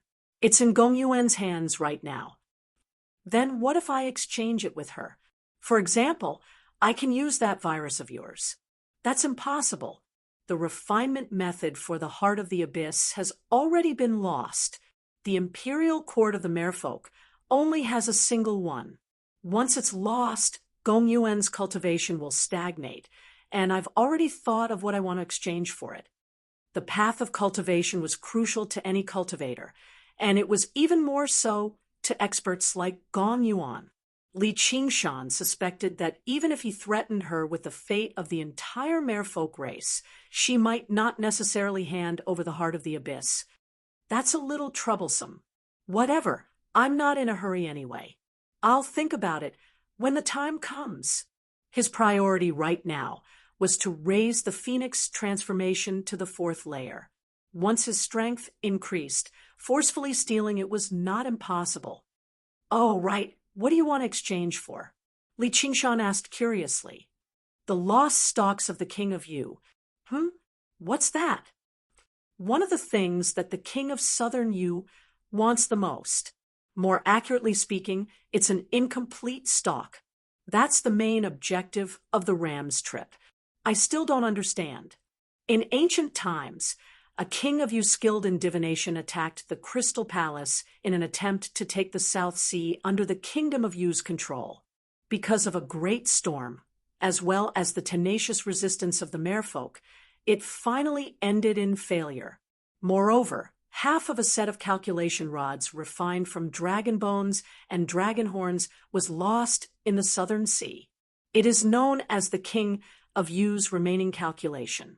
Refined with dragon bones and dragon horns. Li Qingshan was slightly surprised.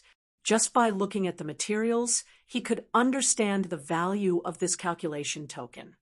Legend has it that in the ancient times before the humankind unified the world and established the divine kingdom, the demon race once ruled the 9 regions. At that time, there were many mythological beasts such as the phoenix Xie and Qiongqi, while the dragon race was the leader of all demons. This was where the name of the dragon province came from. The minds of merfolk are unfathomable, which is why the King of Yu ordered the myriad poison ancestor to accompany him, as well as the Silver Dragon King as a form of deterrence.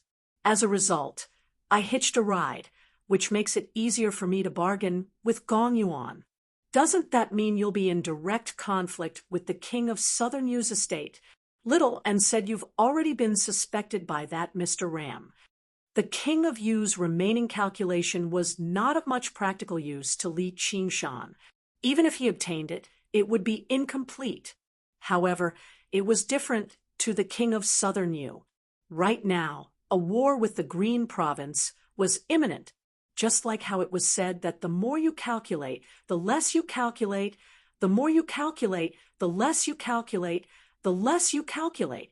The use of the path of divination in a war like this could be described as crucial. It could basically determine the outcome of the war. This aspect also happened to be the greatest shortcoming of the Mist Province. The Green Province was much smaller than the Mist Province, but the system of the academy was relatively complete. The school of Yinyang specialized in this aspect, while the Mist Province was far too chaotic. Basically, no one was willing to practice the path of divination that was slow to cultivate and lacking in battle prowess. As a result, the King of Southern Yu's remaining calculation was one of the items the King of Southern Yu wanted the most right now. It was not wrong at all. However, it was exactly because of this that the King of Southern Yu's estate would view anyone who tried to sabotage or obstruct them. If the saboteur just happened to run over from the Green Province, then they could basically label them as spies immediately. They would not stop until they were completely killed. At the very least, right now, Li Qingshan still did not want to directly clash with the King of Southern Yu. Otherwise, his attack on Firemelt Mountain would be completely pointless. If the Silver Dragon King above him blasted wildly, no formations would be able to protect him. If you suspect him, then so be it. It's not like we'll ruin his plans. We'll just let him negotiate with Gong Yuan first. Though, with that woman's temperament. Once you obtain the King of Southern Yu's remaining calculation, you'll have done the King of Southern Yu's estate a great service. Of course, I can't just hand over such a precious treasure so easily. It'll be the King of Southern Yu's estate's turn to beg me. Li Qingshan came to a realization. He was already relatively close to the Banyan Tree King. if he dealt with the king of southern U2, just who in the Mist province could touch him. Whether it was Savage Mountain or Firemelt Mountain, his position would be as stable as a rock. He felt rather touched inside. Ru Xian had considered so much, still helping him out at the end of the day. Apart from devoting myself to you, there's really nothing else I can do to repay Miss Ru Xian's kindness. You're doing this for revenge. Ha! Compared to repaying kindness, I still prefer revenge. Ru Xian fell silent for a while. All she heard was the desolate night rain. Suddenly she said, "When you're free, come with me somewhere. Even if it's a mountain of blades or a sea of fire, I won't turn it down." After Ru Xian left, Li Qingshan shared the information he had obtained with Little and thought for a while. I was originally worried that helping the merfolk take down Firemelt Mountain and disrupt the balance between the two races would be beyond the King of Southern Yu's tolerance. Now it's safe. Li Qingshan also felt like the path ahead had become much clearer. Right when he was about to leave the building and return to his residence, a streak of white light passed through the night rain and arrived before him. Yu Wufeng said, "My king, my master invites you over. From tonight onwards, there's no need for you to call me my king anymore. After all, the path of the sword is about being unyielding and resolute. It's not good to always be under someone else's command." Li Qingshan's voice was filled with confidence. "Let's hope so." Yu Wufeng smiled. Sure enough, when Li Qingshan arrived before Yi Duanhai again, what he received was the equal treatment he had been anticipating for a long time. There were not a lot of people present, only Yi Duanhai, the elder of cultivation methods, Li Qingshan, Little, and Yu Wufeng were present. They negotiated amicably as equals. The actual process was extremely short. Yi Duanhai did not make any small talk at all, cutting right to the chase. One strike. Li Qingshan did not demand an exorbitant price, which allowed Yu Wufeng and the elder of cultivation methods to let out a sigh of relief. Compared to a genius disciple who could become a great sword cultivator and an arcane treasure fogbow sword, the conditions could basically be described as generous. When, where, and who? The King of Southern Yu's estate definitely won't do. There's also the royal court of the merfolk. Don't worry, it's neither of those places. It won't bring disaster to the South Sea Sword Pavilion either. You'll naturally know when the time comes. How can I trust that you'll keep your promise? Look at your heart. I also have some secrets that require Yu Wufeng to swear not to divulge. Only then can I remove the blood oath. However, there's no oath that can bind a great sword cultivator. All you can do is look at your heart, Li Qingshan said calmly. All right. Yi Duanhai did not waste any more time. See our guest off. Farewell. Li Qingshan still liked this kind of straightforwardness, but in order to obtain this straightforwardness, he really did put in quite a lot of effort.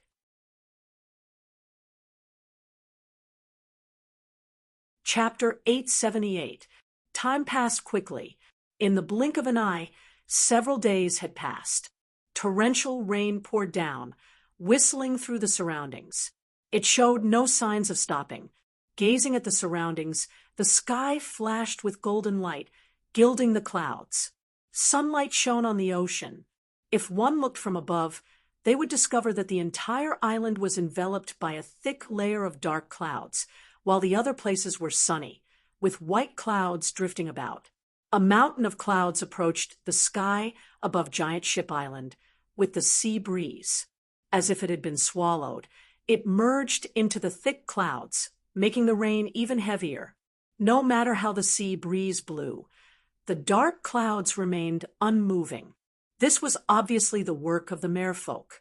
Merfolk did not like to leave the ocean and come to land. Only rain could make them slightly more comfortable. Regular merfolk obviously did not possess such methods, but there were many powerful merfolk led by Gong Yuan and the sea fair this time, as natural spirits of water, and they were in the moist South Sea. It was nothing for them to summon clouds and rain. Legend had it that when dragons traveled, they did not need to use any techniques. They were accompanied by clouds and rain, which was also known as dragons following clouds. At the center of the storm was a lake. A magnificent palace rose out of nowhere on the lake. The pillars, walls, and eaves were all constructed from jelly-like water. The rain fell on the palace, kicking up ripples. Enveloped in the hazy mist, it was filled with illusory beauty.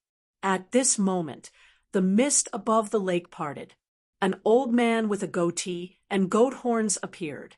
He arrived on the shore under the accompaniment of a merfolk elder. "There's no need to send me off."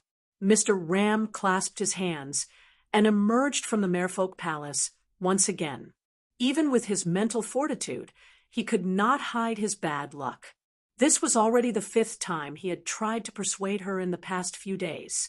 The price he offered each time was higher than the last, already infinitely close to his bottom line. However, Gong Yuan never relented. If it was just that, then so be it. In the past few days, he had visited Ji Changfeng, Yi Duanhai, and the detestable Li Qingshan one after another.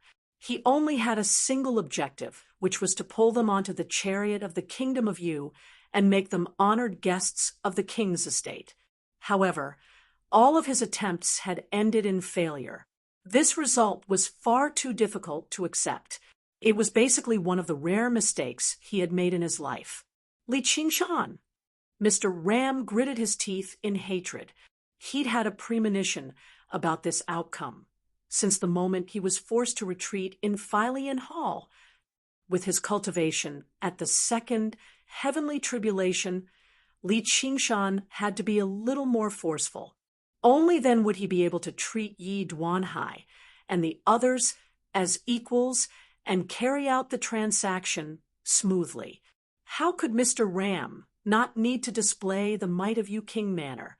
He was also a second heavenly tribulation cultivator. He never thought he would be forcefully suppressed by a cultivator whose cultivation was even lower than his as soon as he arrived at the Cloud Sail sect. This invisibly created a great impact, and the myriad poison ancestors' strange behavior had disrupted many of his plans. Originally, he planned on using the myriad poison ancestors' hostile relationship with the South Sea Sword Pavilion and Savage Mountain to threaten them to a certain extent. The king's estate did not need to take action directly. All they needed to do was support the myriad poison ancestor slightly, and Yi Duanhai and Li Qingshan would have to consider the consequences. It was still in the Philian Hall. How could the dissension between him and the myriad poison ancestor escape the eyes of those shrewd people? A single misstep resulted in a series of mistakes. Apart from the very beginning, he had come alone whenever he negotiated with Gong Yuan, so his momentum had weakened by quite a lot, let alone threatening Yi Duanhai and Li Qingshan. Sure enough, nothing good comes out of this kid's visit to the Mist Province. The potential that he and that little N have demonstrated is far too startling. So I need to get His Majesty the King of Yu to consider it and take preventive measures. If I can keep them in the Mist Province forever, the benefits won't be any less than killing 2 great cultivators of the Green Province. Though, perhaps there's no need for that. Mr. Ram gazed at the Silver Dragon King in the clouds, and a sliver of coldness flashed through his eyes. He vanished into the curtain of rain. Soon after Mr. Ram's departure, a masked figure arrived before the Merfolk Palace and bowed. "I request an audience with your Majesty." A while later, the mist parted again. Ru Exian stepped onto the surface of the lake, making her way towards the Merfolk Palace step by step. Enchanting laughter rang out from the raging surface of the lake. Beautiful figures swam about, studying her. A beautiful mermaid poked her head out of the water and asked curiously, "Hey, what's your name?" Ru Exian glanced at her and thought of a distant name, but she said nothing. She arrived in front of the Merfolk Palace and stopped for a while, studying it. She revealed a look of nostalgia, but it was hidden under the heavy mask, so no one could see it. South Sea, I've returned. She stepped into the Merfolk Palace, and the whistling rain suddenly grew distant. A world of water unfolded before her. Many beautiful mermaids swam and played around in the water, their tails of various colors, such as dark blue, crimson, dark green, and so on, left behind colorful trails. The trade of regular goods had already been completed.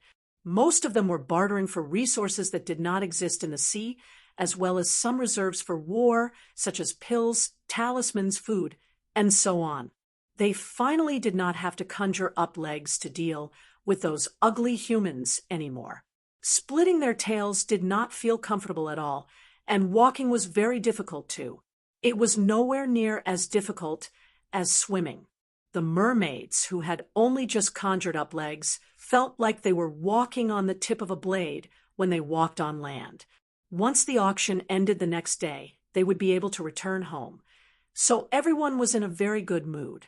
What made them the happiest was that the queen, who had always been cold, seemed to have become much gentler.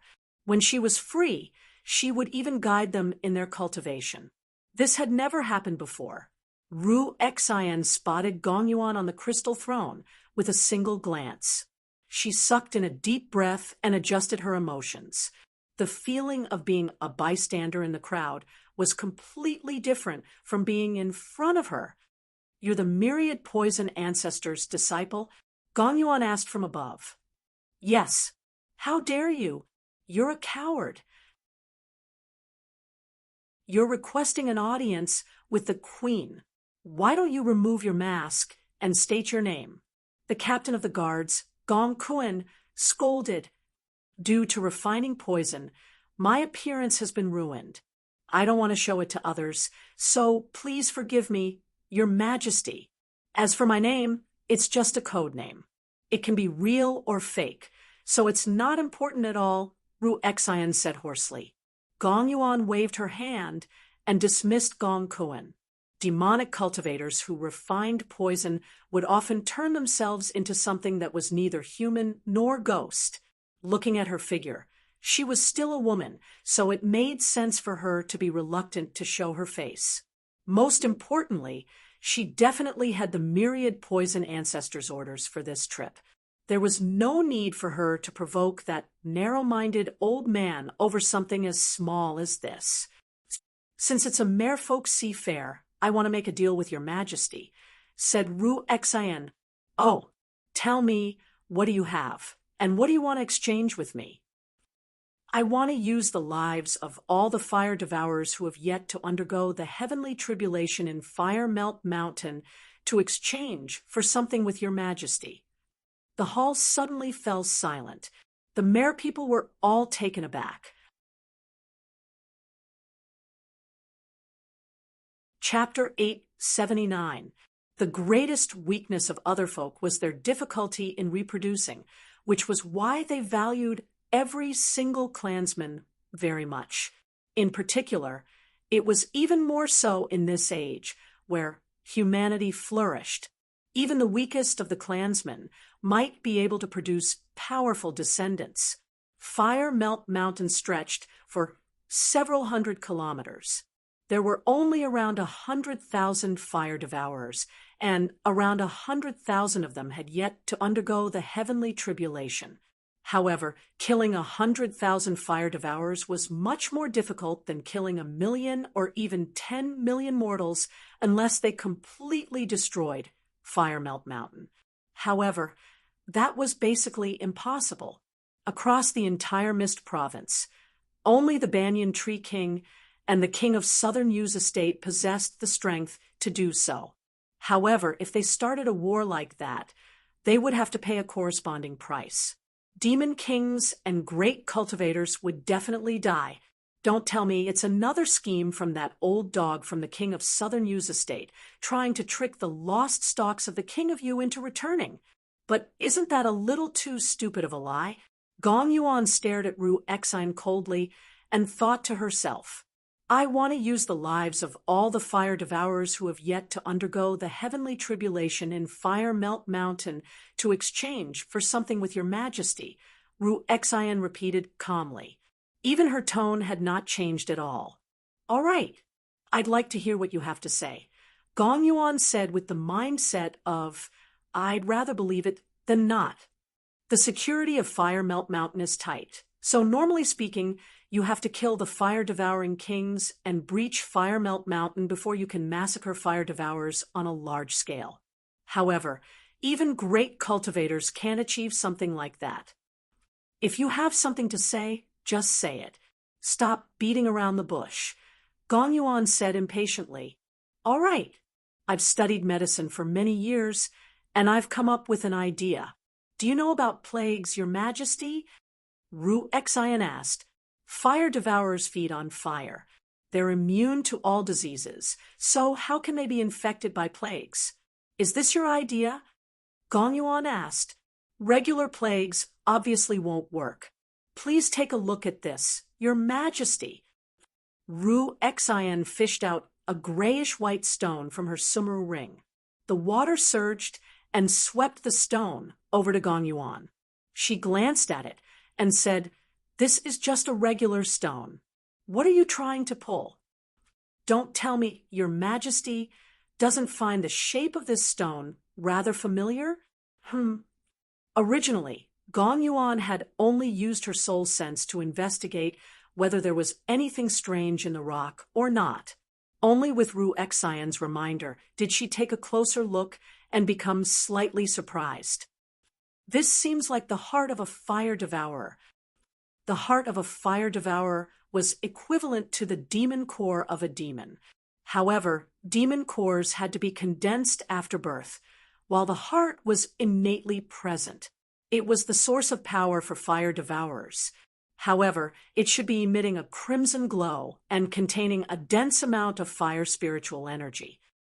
That's right. This is the result of being infected with the plague. The hearts of fire devourers will turn into lifeless rock. I've already tested it on many fire devourers.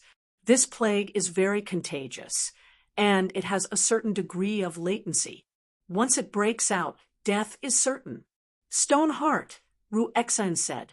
Do you think I'll believe you just because you took out a heart carved out of a random rock and boasted about it? Gong Yuan closed her hand gently, and the stone heart turned to dust. She waved her hand. See off the guest. Ru Exine bowed, and actually said nothing more, turning around and leaving. Gong Yuan's eyes narrowed slightly. Speaking of which, her back seemed rather familiar, but she could not recall where she had seen it before. Ru Exine was about to make her way out of the hall when Gong Yuan's voice rang out from behind. Stop! What other orders do you have, your majesty? Ru Exine seemed to be expecting this a long time ago, so she turned around gently. Who are you exactly? The sense of familiarity from the way she turned around intensified.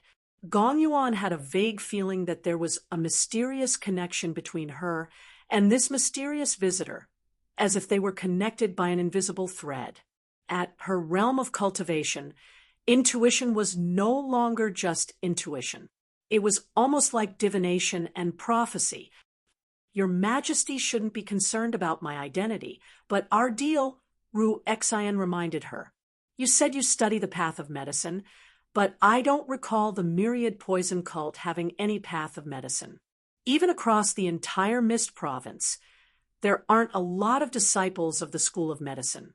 If what you said is true, then you've gone to so much effort to refine a plague that targets fire devourers just to make a deal with me. Gong Yuan doubted. Why not?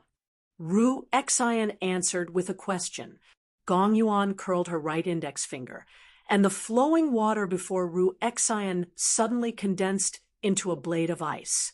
It was thin and transparent, almost invisible. It was even sharper than a blade. With Ru Exine's cultivation that had only recently undergone the second heavenly tribulation, she was unable to respond at all. She only felt a sliver of coldness sweep across her face, and the mask silently split into two. Seeing her face clearly, Gong Yuan, who had always been cold and dignified, revealed a stunned expression of disbelief. She cried out involuntarily, "Little sister!" However, she immediately returned to her senses. "No, that's impossible. Who are you exactly?" Although her appearance was roughly similar, there were still some differences. However, the sense of familiarity from that moment was far too intense, overlapping with the image in her memories, which was why it created a false impression. Her little sister's expression had never been so cold. Even when she left the South Sea, she was as gentle as before. "Your little sister is already dead, so of course she can't stand before you again." Ru Xian's face seemed like it was carved from white jade. Apart from the movement of her lips, she did not reveal any expression at all. Her voice was so calm that it seemed like she was stating a fact that had nothing to do with her. "So it's you, you wretched child," Gong Yuan said sternly. Right now, what she felt was no longer just familiarity, but a deep connection of blood. The distant past surged through her, and her heart was filled with mixed feelings. Did she regret it? Did she feel guilty? For a moment, she was unable to describe what she felt. "It's me, you wretched child. I didn't think your Majesty would still remember me. I'm still alive. You must be very disappointed. Your Majesty! What do you think? After seeing my face, have you become a little more interested in our deal?" Ru Xian asked.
The final outcome isn't what I want to see either. Originally, I thought they could leave the Mist Province. Forget it. Thousands of clansmen died at the hands of the Fire Devourers. Even if she's my younger sister, she's just one of them. Since I'm a queen, I can't be selfish. Whether you're telling the truth or not, stay behind. I'll avenge you. Gong Yuan suppressed her various emotions and recovered her composure as a merfolk queen. If what she said was true, then she had to be in her hands. She would be the trump card for defeating the Fire Devourers. Perhaps she could even end the war completely. Unfortunately, I don't need you to avenge me. If I need to rely on someone's strength, that person won't be you. I'm not asking you. This is an order. Then that's even more of a pity. I'm not a merfolk, so I don't have to follow the merfolk queen's orders. If your Majesty isn't willing to carry out the deal, then I'll be leaving. With that, Ru Xian turned around and left. That's not up to you. Gong Yuan's eyes turned cold, and she clenched her right hand. The water around Ru Xian immediately froze into a prison of ice. She finally sneered. There was a flash of green light, and with a boom, the prison of ice shattered. The entire palace shook. You're tuning in to the Mystic Fist YouTube channel. Don't forget to subscribe and join us on this journey to catch the most captivating stories.